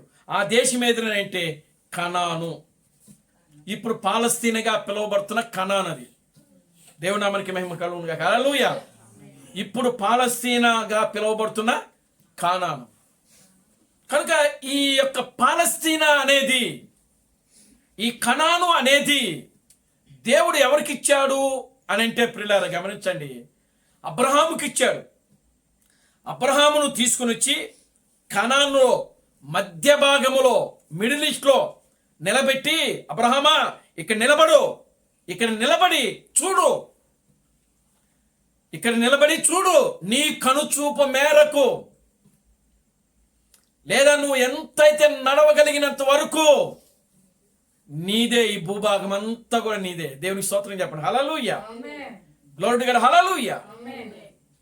కనుక అబ్రహాము ప్రియులారా గమనించండి, ఆయన చూచినంత వరకు కనుమూర మొత్తం కూడా దేవుడు అబ్రహాముకు స్వాధీనం చేసేసాడు. అక్కడ దేవుని నామానికి మహిమ కలుగునుగా. హల్లెలూయా. ఆ భూభాగానికి మొత్తము రాజు ఎవరనంటే అబ్రహామే. దేవుని నామానికి మహిమ కలుగునుగా. హల్లెలూయా. అది అబ్రహాము యొక్క భూభాగం, అది అబ్రహాము యొక్క సంతానము యొక్క ఆస్తి. దేవుని నామానికి మహిమ కలుగునుగా. హల్లెలూయా. ఆ భూభాగం అంతా కూడా వారిది. కనుక ఆ భూభాగములో ఇజ్రాయిలీలు ప్రియులారా 70 కుటుంబాల వరకు వచ్చాయి. ఎన్ని కుటుంబాలండి? 70 కుటుంబాలు, 70 మంది అయ్యారు అక్కడ. కనుక ఇప్పుడు ఆ 70 మంది ఎక్కడికి వెళ్ళారు అని అంటే ఐగుప్తులోకి బానిసులుగా వెళ్ళారు. ఐగుప్తులోకి ఎవరిని బట్టి వెళ్ళారు? వాళ్ళు యోసేపును బట్టి వెళ్ళారు. యోసేపు అప్పుడు ఐగుప్తుకు రాజుగా ఉన్నాడు. ఆమేన్, హల్లెలూయా. కనుక ఆ యొక్క కనానంతా కూడా ఏమొచ్చినప్పుడు కరువు వచ్చింది. వాళ్ళకి తినడానికి తిండి లేదు, తాగడానికి నీళ్లు లేవు. అక్కడ యాకోబు యొక్క సంతానం అంతా కూడా ఆకలితో దప్పికతో మాడిపోతున్నారు. అప్పుడు ఐగుప్తులో విస్తారమైన ఆహారం దొరుకుతుందని ఇశ్రాయేలు విన్నాడు, యాకోబు విన్నాడు. అప్పుడు తన కుమారులను ఐగుప్తుకి పంపించాడు. యోసేపు అప్పుడు ఐగుప్తును పరిపాలన చేస్తున్నాడు రాజుగా. కనుక ఐగుప్తులో యోసేపు పరిపాలిస్తున్నప్పుడే ఈ యొక్క యాకోబు యొక్క సంతానము ఐగుప్తులోకి వెళ్ళిపోయింది. యోసేపు ఎరగని రాజు ఒక రాజు వచ్చాడంట. దేవుని నామానికి మహిమ కలుగునుగా. హల్లెలూయా. అంటే యోసేపు ఎరగని రాజు అంటే యోసేపు కాలంలో ఉన్నటువంటి ఫరో రాజు చనిపోయిన తర్వాత యోసేపు కూడా చనిపోయాడు. అప్పుడు యోసేపు ఎరగనటువంటి ఒక ఫరో ఐగుప్తు దేశాన్ని ఏలడం ప్రారంభించాడు. ఎప్పుడైతే వాక్యంలో ఉంటుందా మాట, ఇప్పుడు ఆ రాజు వచ్చి వాళ్ళని ఆ ఐగుప్తుని పరిపాలన చేస్తున్న రోజుల్లో ఇశ్రాయేలును బహు శ్రమల పాలు చేశాడు. ఆ రాజు ఎట్టి శాఖలు చేపించాడు. ప్రియమైన దేవుని బిడ్డలారా, స్త్రీలని కూడా కనికరం లేకుండా, గర్భిణీ స్త్రీలని కూడా కనికరం లేకుండా, జాలి లేకుండా, దయ లేకుండా అన్ని చిత్రహింసలు పెట్టారు ఆ యొక్క ఫరో రాజు ఇజ్రాయేలులను. దేవునామానికి మహిమ కలుగునుగా. హల్లెలూయా. యోసేపు ఎరగనటువంటి ఒక రాజు ఫరో ఐగుప్తు దేశాన్ని ఏలడం ప్రారంభించినప్పుడు ఆ యొక్క రాజు యొక్క ఏలుబడిలో ప్రియులారా గమనించండి, ఆ యొక్క ఇశ్రాయేలులను బహుగా శ్రమల పాలు చేశాడు ఆయన. వాళ్ళు ఆ బాధలు, ఆ శ్రమలు, ఆ కష్టాలు, శోధనలు తట్టుకోలేక ప్రియులారా గమనించండి ఏమైపోయారనంటే దేవునికి మొరపెట్టుకున్నారు. దేవుడు అబ్రహాముకి ముందే చెప్పేశాడు, 400 సంవత్సరాల తర్వాత నీ ప్రజలు బయటకు వస్తారని.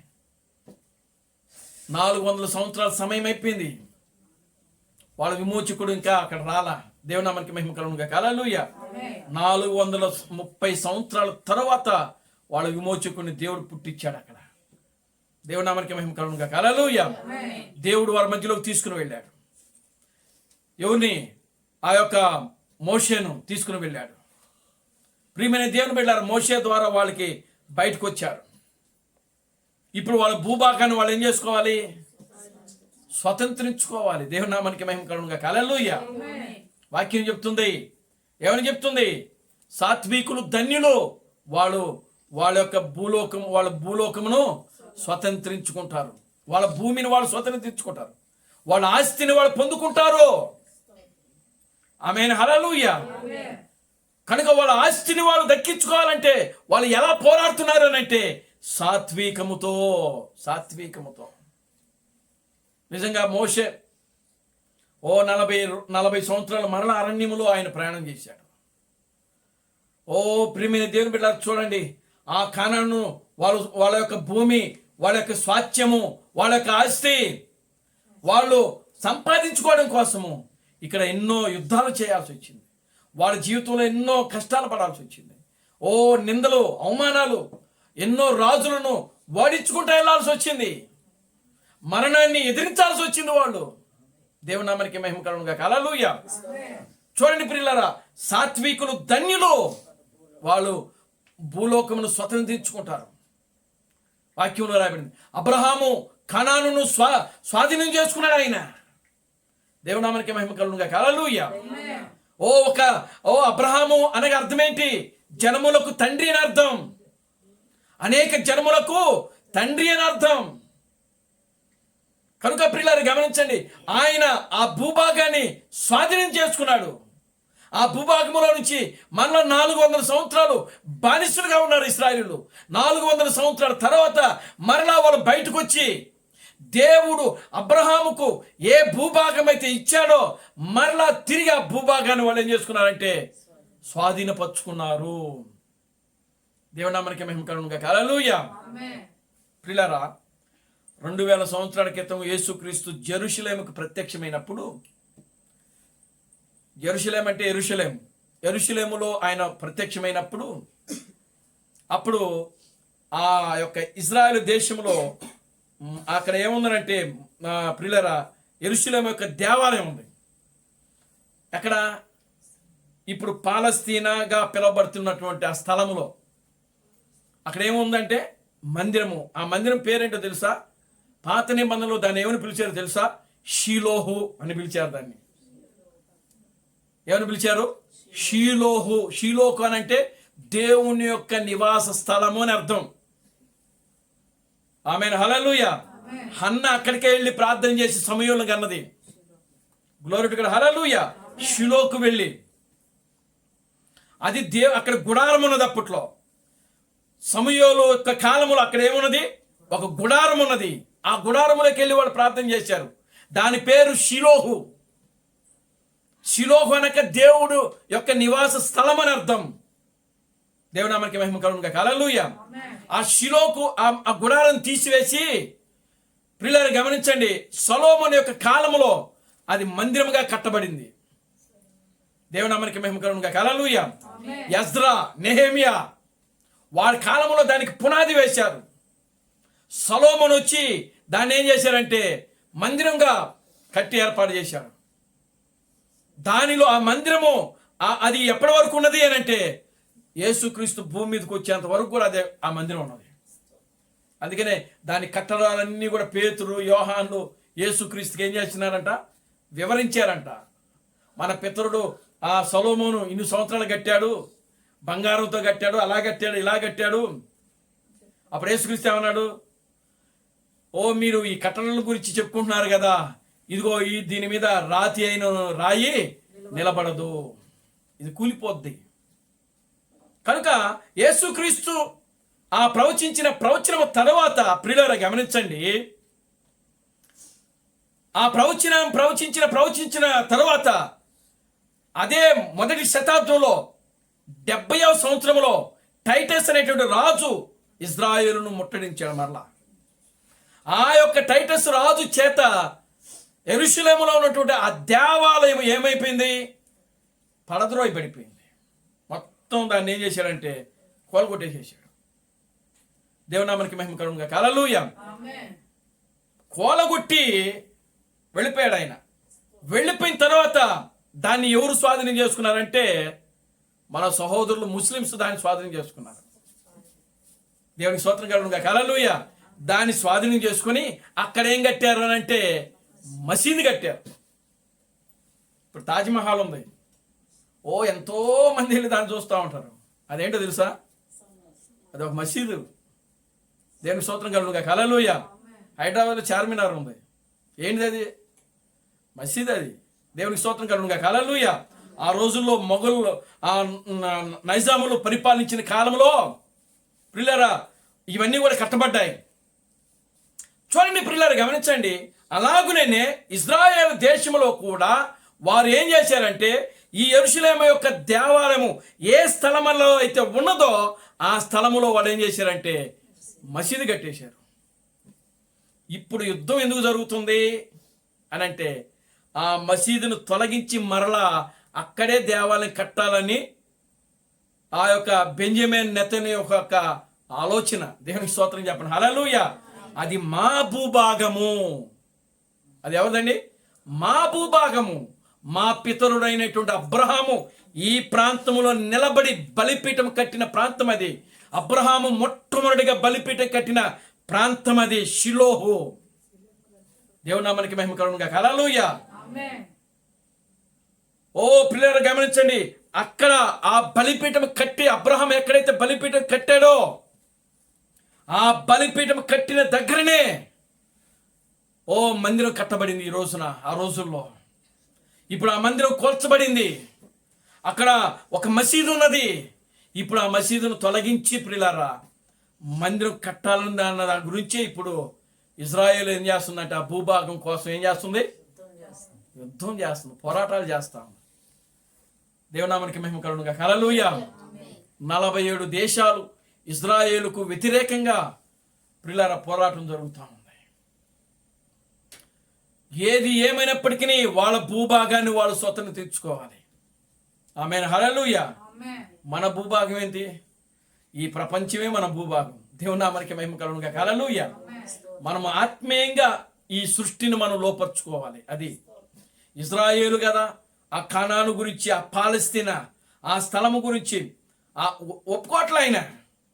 అస్సలు ఏమాత్రం కూడా ఒప్పుకోవట్లేదు. ఎంతో ప్రాణ నష్టం జరుగుతూ ఉంది. ఇజ్రాయేలులు చనిపోతున్నారు, అక్కడ యూదులు చనిపోతున్నారు. ఓ అవతల ఎవరైతే యుద్ధంలో చేస్తున్నారో వాళ్ళు అవతల జనం కూడా చనిపోతున్నారు. అయినా సరే ఒప్పుకోవట్లేదు. మా భూభాగం మాదేది. చూసారా, రక్తపాతం జరుగుతున్నా సరే అక్కడ యుద్ధం ఆగట్లేదు. కనుక ప్రియులారా ఈ రోజున ఎన్నో ప్రాణాలు అక్కడ బలైపోతున్నాయి ఆ భూభాగం కోసం. అయినా సరే యుద్ధం ఆపట్ల. ప్రియమైన దేవుని బిడ్డలారా, అంతగా వాళ్ళ కేవలం అది శరీర సంబంధమైంది. మహా అయితే దేవుని ఆలయం కట్టుకుంటారు, అంతకంటే ఏమైనా చేయగలుగుతారా? ఏమి లేదు. కానీ ఒక అబ్రహాము మా తండ్రి యొక్క ఆస్తిది అని చెప్పి ఆ యొక్క ఆస్తి కోసం వాడు ఎంతగా పోరాటం చేస్తున్నారంటే నిజంగా దాన్ని సంపాదించుకోవడం కోసం. రేపేం జరుగుద్దో మనకైతే తెలియదు కానీ ఖచ్చితంగా దాన్ని వాళ్ళు గెలుస్తారు. వాడు దేవునికి స్తోత్రం కలుగును గాక, హల్లెలూయా. చూడండి, ఇజ్రాయేలు ఎప్పుడైతే ఆ పాలస్తీనా భూభాగాన్ని వాళ్ళు ప్రియులారా స్వాధీనం చేసుకుంటారో వధువు కూడా పూర్తిగా ఆ రోజున ఈ ప్రపంచం కూడా తన స్వాధీనంలోకి తీసుకోబోతాం. దేవుని నామానికి మహిమ కలుగును గాక, హల్లెలూయా. సృష్టి ఆమె మాటకి లోబడాల. అది శరీర సంబంధమైన భూభాగము. ఈరోజు మనం పోరాటం చేసేది ఆత్మ సంబంధమైనటువంటి స్వాస్థ్యం కోసం మనం పోరాడుతున్నాం. ప్రియులారా, దేవుడు మనకు అధికారం ఇచ్చాడు. ఈ సృష్టి మనదే, ఈ భూభాగం మనదే, ఈ ప్రపంచమే మనదే, ఈ ప్రపంచమే మనదే. కానీ ఈరోజు ఈ ప్రపంచాన్ని సాతానుడు ఏలుతా ఉన్నాడు. దేవుడు ఆల్రెడీ దాన్ని ఏం చేసినాడు? కలువరి శిలువలో ప్రియులారా గమనించండి. ఆయన మరణం ద్వారా హక్కుపత్రాలు ఆయన స్వాధీనంలోకి వెళ్ళిపోయినాయి. ఇప్పుడు మరలా క్రీస్తు బ్రహ్మ దగ్గరికి హక్కుపత్రాలు వచ్చినాయి. ఇప్పుడు క్రీస్తు బ్రహ్మ చేతిలోకి నుండి ప్రియులారా వధువు క్రీస్తు థామస్ చేతిలోకి వచ్చినాయి. ఇప్పుడు అదే అధికారము, అదే యొక్క విధానము, ఆ యొక్క శక్తి సామర్థ్యము అంతా కూడా మనకు కూడా దేవుడు ఇవ్వబోతున్నాడు. అది పూర్తిగా ఇచ్చినప్పుడు ప్రియులారా ఈ ప్రపంచాన్ని మనం కూడా స్వాధీనం చేసుకుంటాం. ఆ రోజు యెహోషువ ప్రియులారా గమనించండి, హాయి పట్టణంకి వెళ్ళినప్పుడు ఆయన ఏం చేసినాడు? ఆ హాయి పట్టణాన్ని స్వాధీనం చేసుకునేటప్పుడు యుద్ధం ఎక్కువైపోయింది. సూర్యుడు అస్తమించబోతున్నాడు, వెలుతురు ఆగిపోతుంది. వెలుతురు ఆగిపోతే యుద్ధం కూడా ఆగిపోద్ది. అందుకని ఏం చేసినాడు? ఆయన సూర్యుడిని లోపరుచుకున్నాడు. యెహోషువ చంద్రుడిని లోపరుచుకున్నాడు. ఆయన సూర్యుడా గిబియోనులో ఆగన్నాడు, చంద్రుడా అయ్యోను లోయలో ఆగిపో అన్నాడు. వాటికి ఆజ్ఞాపించినప్పుడు ఒక దినమేలా ఆగిపోయినాయి. ఎటువంటి గొప్ప కార్యం అది. ఆ కార్యము మనం వింటున్నప్పుడు, చదువుతున్నప్పుడు ప్రియులారా, అది ఎంతో గొప్ప ఆశ్చర్యంగా ఆ దినాల్లో దేవుడు చేసినాడు. కానీ అంతకంటే ఇంకా ప్రియులారా గొప్ప కార్యమును ఆయన ఈ దినాల్లో ఆయన చేయబోతున్నాడు. ఆయన సూర్యుడు, చంద్రుడు, నక్షత్రాలు, ఈ భూమి, ఆకాశము, ఈ సృష్టిలో ఉన్న ప్రతిదీ కూడా ప్రియులారా గమనించండి. ఓ ప్రియులారా, మనం లోపరుచుకోబోతున్నాం. అది ఎప్పుడంటే ఈ 16 కణజాల యొక్క శక్తి ఏమైపోవాలంటే తగ్గిపోవాలా. దేవునికి స్తోత్రం చెప్పండి. హల్లెలూయా. ఈ శక్తి అంటే శరీర సంబంధమైనటువంటి శక్తి. మీరు రోమిలకు రాసిన పత్రిక చదవండి, గలతీలకు రాసిన పత్రిక 5వ అధ్యాయం. గత ఉదయకాలం సమయంలో చెప్పాను నేను. పౌలు అక్కడ శరీర కార్యాల గురించి మాట్లాడాడు, ఆత్మ కార్యాల గురించి మాట్లాడాడు. ఆయన అక్కడ రాయబడినటువంటి శరీర సంబంధమైన కార్యాలు ఏవైతే ఉన్నాయో వాటన్నిటిని కూడా మనం ముందుగా చేయించాలండి.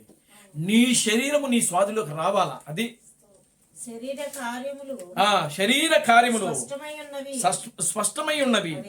అవేవనగా జారత్వము, అపవిత్రత, కామకత్వము, విగ్రహారాధన, అభిచారము, ద్వేషములు, కలహము, మత్సరములు, క్రోధములు, కక్షలు, భేదములు, విమతములు, అసూయలు, మత్తతులు, అల్లరితో కూడిన ఆటపాటలు, ఇవి శరీర కార్యాలంట. కనుక శరీరములో ఈ కార్యములు ఉన్నంత వరకు మన శరీరం మన మాట ఏందో వింటదండి. దేవుని నామానికి మహిమకరంగా. హల్లెలూయా. చూడండి ప్రియులారా, గమనించండి.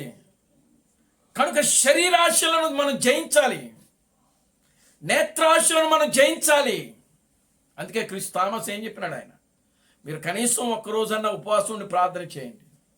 ఎందుకు? ఈ శరీరాన్ని జయించుటకు, శరీరాశలను జయించుటకు, నేత్రాశలను జయించుటకు.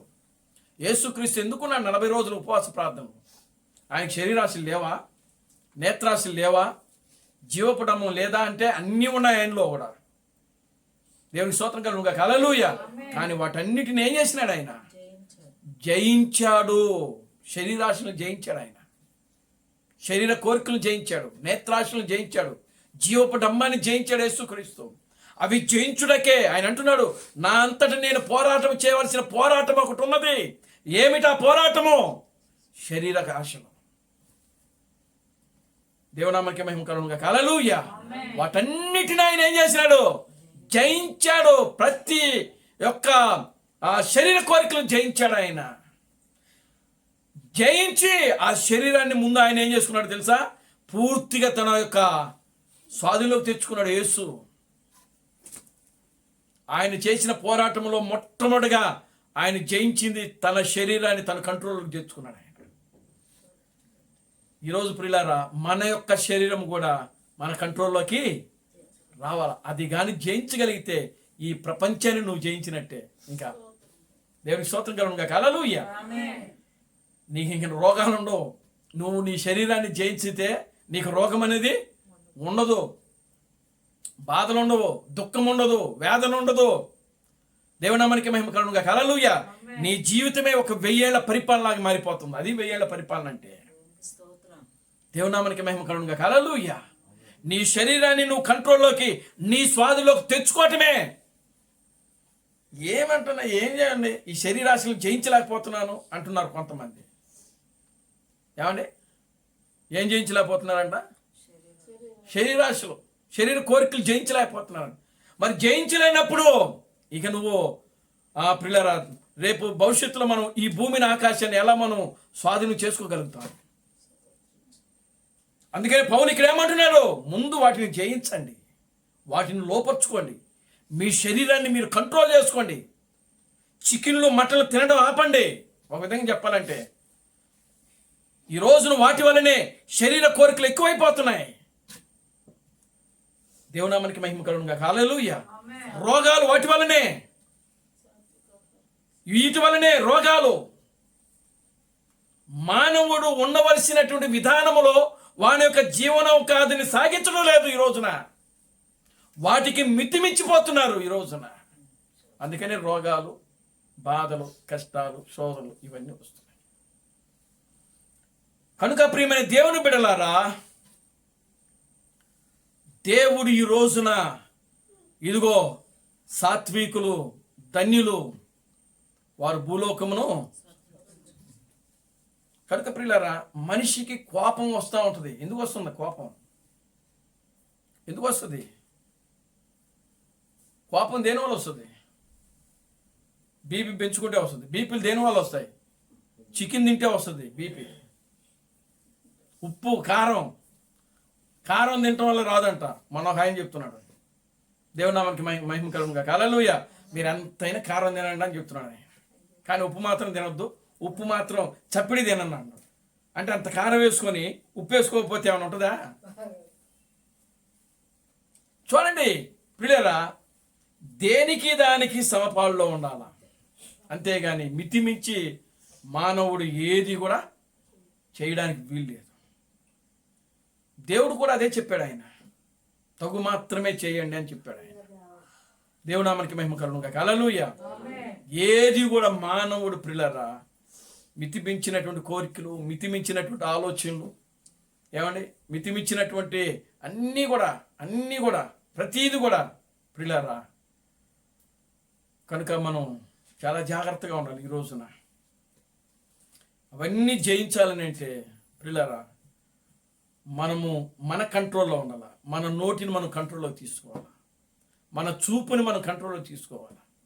కన్ను చూచిందల్లా ఆశిస్తామంటుంది. నోరు దానికి ఏముంది, చూచిందల్లా తినాలనుకుంటుంది. ఏమండి, కనుక ప్రతీది కూడా ముందు నీ శరీరము నీ కంట్రోల్లోకి వచ్చేయాలి పూర్తిగా. నిన్ను నీవు స్వాధీనం చేసుకోవాలండి. నిన్ను నువ్వు స్వాధీనం ఎప్పుడైతే చేసుకుంటావో అప్పుడు నువ్వు పూర్తిగా దేవుని యొక్క ఆత్మ యొక్క స్వాధీనంలోకి వెళ్ళిపోతావు. ఆయన ఆత్మ యొక్క స్వాధీనంలోకి వాక్యము నిన్ను ఆవరించేస్తుంది. దేవునామానికి మహిమ కలుగునుగాక. హల్లెలూయా. వాక్యం ఎప్పుడైతే ప్రియులారా మనల్ని ఆవరిస్తుందో అప్పుడు ఈ గుణ లక్షణాలన్నీ కూడా బయటకు వస్తాయి. వాక్యం యొక్క గుణ లక్షణాలు. అప్పుడు దాకా మనిషి యొక్క గుణ లక్షణాలన్నీ, శరీర సంబంధమైన గుణ లక్షణాలన్నీ బయటకు వస్తాయి. దేవునికి స్తోత్రం కలుగునుగాక. హల్లెలూయా. కనుక ప్రియులారా, సాత్వికులు ధన్యులు, వాళ్ళు భూలోకమును స్వతంత్రించుకున్నారు. కనుక అబ్రహాము ఆయన కూడా ఒక సాత్వికుడు గనుకనే ఇదిగో ఆయన అక్కడికి వెళ్ళి ఆ భూభాగాన్ని అంతా కూడా స్వాధీనం చేసుకున్నాడు. ఇజ్రాయేలీలు ప్రియులారా మోషే యొక్క కాలంలో వాళ్ళు మరలా కానానును స్వాధీనం చేసుకున్నారు. ఈరోజు మరలా అదే పాలస్తీనా కానాను కోసం మరలా ఇజ్రాయేలే యుద్ధం చేస్తా ఉంది. చూడండి, దేవునికి స్తోత్రం కలుగునుగాక. హల్లెలూయా. కానీ ఆత్మ సంబంధమైన సంఘము, వధువు ప్రియులారా, ఈ శరీరాశలు, నేత్రాశలు, వీటన్నిటిని కూడా 16 కణజాలతో ఉన్న ఈ శరీరం ఏదైతే ఉన్నదో దానిని మనం పూర్తిగా ముందు మన స్వాధిలోకి తెచ్చుకోవాలి. మన కన్నులు మన స్వాధిలోకి తీసుకోవాలి. మన నోరు, మన ముక్కు, మన మొత్తం టోటల్ ప్రియులారా మన యొక్క శరీరంలో ఉన్నటువంటి ప్రతి అవయవములో మన యొక్క స్వాధీనంలోకి వచ్చేయాలి. అప్పుడే ప్రియులారా మనం వాటిని జయించినట్టు, అప్పుడే మనం క్రీస్తు యొక్క వాక్యములోకి మారినట్టు, అప్పుడే మన జీవితంలో ప్రియులారా ఒక నూతనమైన సృష్టి. అప్పుడే ఇదిగో పాత విగతించిన సమస్తమును కొత్తవాయను, పాత విగతించిన సమస్తమును కొత్తవాయనని వాక్యంలో రాయబడి ఉంటుంది. కనుక నువ్వు నూతన సృష్టిగా ఉంటావు. అప్పుడు దేవునామానికి మహిమ కలుగునుగాక. హల్లెలూయా. ఓ ఆకాశము, భూమి ఇవన్నీ కూడా ఒక నూతనమైన సృష్టిగా ఉంటాయి. నూతనమైన సృష్టిగా దేవుడు మార్చబోతున్నాడు. కనుక ప్రియమైన దేవుని బిడ్డలారా, సాత్వికులు ధన్యులు, వారు భూలోకమును స్వతంత్రించుకుంటారు. కనుక ఈ రోజున మనం ప్రతీది కూడా సాత్వికముతోనే మన శరీరాశులు కానీ, నేత్రాశులు కానీ, జీవపటము కానీ, ఈ యొక్క మొత్తం కూడా మనకు శత్రువులు అయ్యే. కనుక వాటిని మనం జయించినప్పుడు మనం మరణాన్ని జయించినట్లు. దేవునికి స్తోత్రం కలుగునుగాక. హల్లెలూయా. మన యొక్క శత్రువు అయినటువంటి మరణాన్ని మనము జయించినట్లు దేవునామానికి మహిమ కలుగునుగాక. హల్లెలూయా. కనుక ప్రియమైన దేవుని బిడ్డలారా, మనము మరణమును జయిస్తున్నామంటే దానికి ముందు నిన్ను నీవు జయించుకోవాల్సిన పరిస్థితి ఉన్నది. నిన్ను నీవు జయించుకోవాలి. కనుక నిన్ను నీవు జయించుకున్నప్పుడే నువ్వు మరణాన్ని ఆటోమేటిక్గా నువ్వు మరణానికి జయించినట్టే. దేవుని నామానికి మహిమ కలుగును గాక. హల్లెలూయా. ఒక పరిమాణంలోకి వెళ్ళిపోతున్నావు నువ్వు. ఎప్పుడైతే నీలో ఉన్నటువంటి నిన్ను నువ్వు జయించుకుంటున్నావో అప్పుడు నీ స్థితిగతులు వేరొక పరిమాణంలోకి నువ్వు వెళ్ళిపోతున్నావు. గనుక ప్రియులారా, గొప్ప కార్యము మన ముందు, ఇంకా గొప్ప కార్యాలు ఉన్నాయి. ఆ కార్యాలన్నీ కూడా మన ద్వారా దేవుడు జరిగించాలి అని అంటే ముందు నిన్ను నీవు జయించాలి. నీతో నీవే పోరాటం చేసుకోవాలి. శరీరానికి ఆత్మకు ఎప్పుడు పోరాటం అనే ఆ గలతీలకు రాసిన పత్రికలోనే పౌలు రాస్తూ ఉంటాడు. చదవండి, వాక్యాన్ని చదివితేనే మీకు తెలుస్తుంది ఇవన్నీ. గనుక ప్రియమైన దేవుని బిడ్డలారా, నిన్ను నీవు పోరాటం చేసుకొని ఆ పోరాటంలో నిన్ను నీవు నీ శరీరాశలు, నీ నేత్రాశలు నువ్వు జయించగలిగితే తప్పకుండా నువ్వు ఆత్మ సంబంధమైనటువంటి మరణాన్ని, స్థితిగతులని, వీటన్నిటిని కూడా నీవు జయించినట్లు. ప్రార్థన చేసుకుందాం. దయచేసి అందరూ కూడా లేచి నిలబడండి, ప్రార్థన చేద్దాం. హల్లెలూయా, హల్లెలూయా, హల్లెలూయా. అందరూ కూడా లేచి నిలబడి ప్రార్థన చేసుకుందాం. హల్లెలూయా, హల్లెలూయా, హల్లెలూయా, హల్లెలూయా, హల్లెలూయా, హల్లెలూయా, హల్లెలూయా. ఓ మమ్మల్ని మిక్కిలిగా ప్రేమించిన మా మంచి తండ్రి, జీవం గల దేవుడా, జీవాధిపతి, నా ప్రభు అయిన బ్రహ్మ క్రీస్తు, మీకు వందనాలు ప్రభు. ఇప్పటి వరకు నాయన, ఓ సాత్వికులు ధన్యులు, వారు భూలోకమును స్వతంత్రించుకుందురని నీ వాక్యంలో రాయబడింది. అబ్రహాము నీ మాటకు లోబడి సాత్వికము కలిగి కానాను ప్రభువా స్వాధీనం చేసుకున్నాడు. భూమి మీద ఉన్న మనుషులలో ఓ మోషే ఒక సాత్వికుడని నీ వాక్యంలో రాయబడింది ప్రభువా. నిశ్చయముగా 2000 సంవత్సరాల క్రితం నువ్వు నాయన ఈ భూలోకానికి వచ్చి ఒక సాత్వికుడుగా నాయన, అదిగు నా తండ్రి, సాతాను నువ్వు జయించావు. వాడి చేతిలో ఉన్న హక్కు పత్రాన్ని ప్రభువా నీ మరణం ద్వారా నువ్వు జయించి మరలా ఆ యొక్క హక్కు పత్రాన్ని ప్రభువా క్రీస్తు బ్రహ్మకు నాయన మీరు అనుగ్రహించిన దేవుడు తండ్రి. ఓ ప్రభు అని బ్రహ్మ క్రీస్తు, మీకు వందనాలు, స్తుతులు, స్తోత్రం నాయన. నిశ్చయముగా నా తండ్రి, ఓ ఈ చివరి దినాల్లో ఓ నాయన క్రీస్తు థామస్ ఇచ్చిన సందేశము ద్వారా నాయన ఒక గొప్ప కార్యము నాయన ఈ భూమిని, ఆకాశమును ప్రభువా లోపరుచుకునే స్థితిగతులు ప్రభువా మీరు మాకు అనుగ్రహించారు. అందును బట్టి మీకు స్తోత్రం చెల్లిస్తున్నాను. ఇక్కడ కూడిన ప్రతి బిడ్డను దీవించి ఆశీర్వదించండి నాయన. ఈ యొక్క సాయంకాలపు దీవులతో నింపండి. మా యొక్క సహోదరి నాయన పద్మాశిష్టి గారును, ఓ ప్రభు వారికి ఇచ్చిన 2 కుమారులు ప్రభువా మీరు దీవించి ఆశీర్వదించండి. అన్ని విషయాలన్నీ కృపను దయచేయండి. సమస్త ఘనత మహిమను మీరు తెచ్చుకోండి. జీవం కలిగిన నా ప్రభు అయిన క్రీస్తు బ్రహ్మనుని సర్వశక్తి కలిగిన నామములో ప్రార్థించి స్తుతించి వేడుకొనుచున్నాము. ఆమేన్. అందరూ కూడా 2 చేతులు పైకెత్తి కోరస్ పాడుకుందాం. Christ Branham never fails. Christ Branham never fails. Christ Branham never fails in thee. Hallelujah, hallelujah. Christ Branham never fails in thee. He is coming very soon. He is coming very soon. He is coming very soon in thee. Hallelujah, hallelujah. He is coming very soon in thee. నా ప్రాణమా ప్రభువును స్తుతించు, నా అంతరము సమస్తమైన పరిశుద్ధనామమును స్తుతించు. నా ప్రాణమా ప్రభువును స్తుతించు. ప్రభువైన క్రీస్తు బ్రహ్మం చేసిన ఉపకారములలో దేనిని మరొకము. ఆమేన్, ఆమేన్. రాజులకు రాజుగా, ప్రభువులకు ప్రభువుగా, పెండ్లి కుమారుడుగా తెర మీద ప్రత్యక్షము కానున్న ప్రభు అయిన బ్రహ్మ క్రీస్తు యొక్క కృపా సమాధానము ఇక్కడ కూడిన ప్రతి బిడ్డకును ఈ ప్రపంచంలో 7వ దూత థామస్ గారిని క్రీస్తుగా అంగీకరించి క్రీస్తు బ్రహ్మే దేవుడు, క్రీస్తు బ్రహ్మే రాజులకు రాజు, క్రీస్తు బ్రహ్మే ప్రభువులకు ప్రభు అని నమ్మి విశ్వసించి ఆరాధిస్తున్న ప్రతి బిడ్డకును ఇప్పుడును సదాకాలము తోడైన నడిపించును గాక. ఆమేన్, ఆమేన్. అందరికీ వందనాలు. ప్రభు మిమ్మల్ని దీవించి ఆశీర్వదించును గాక. ఆమేన్.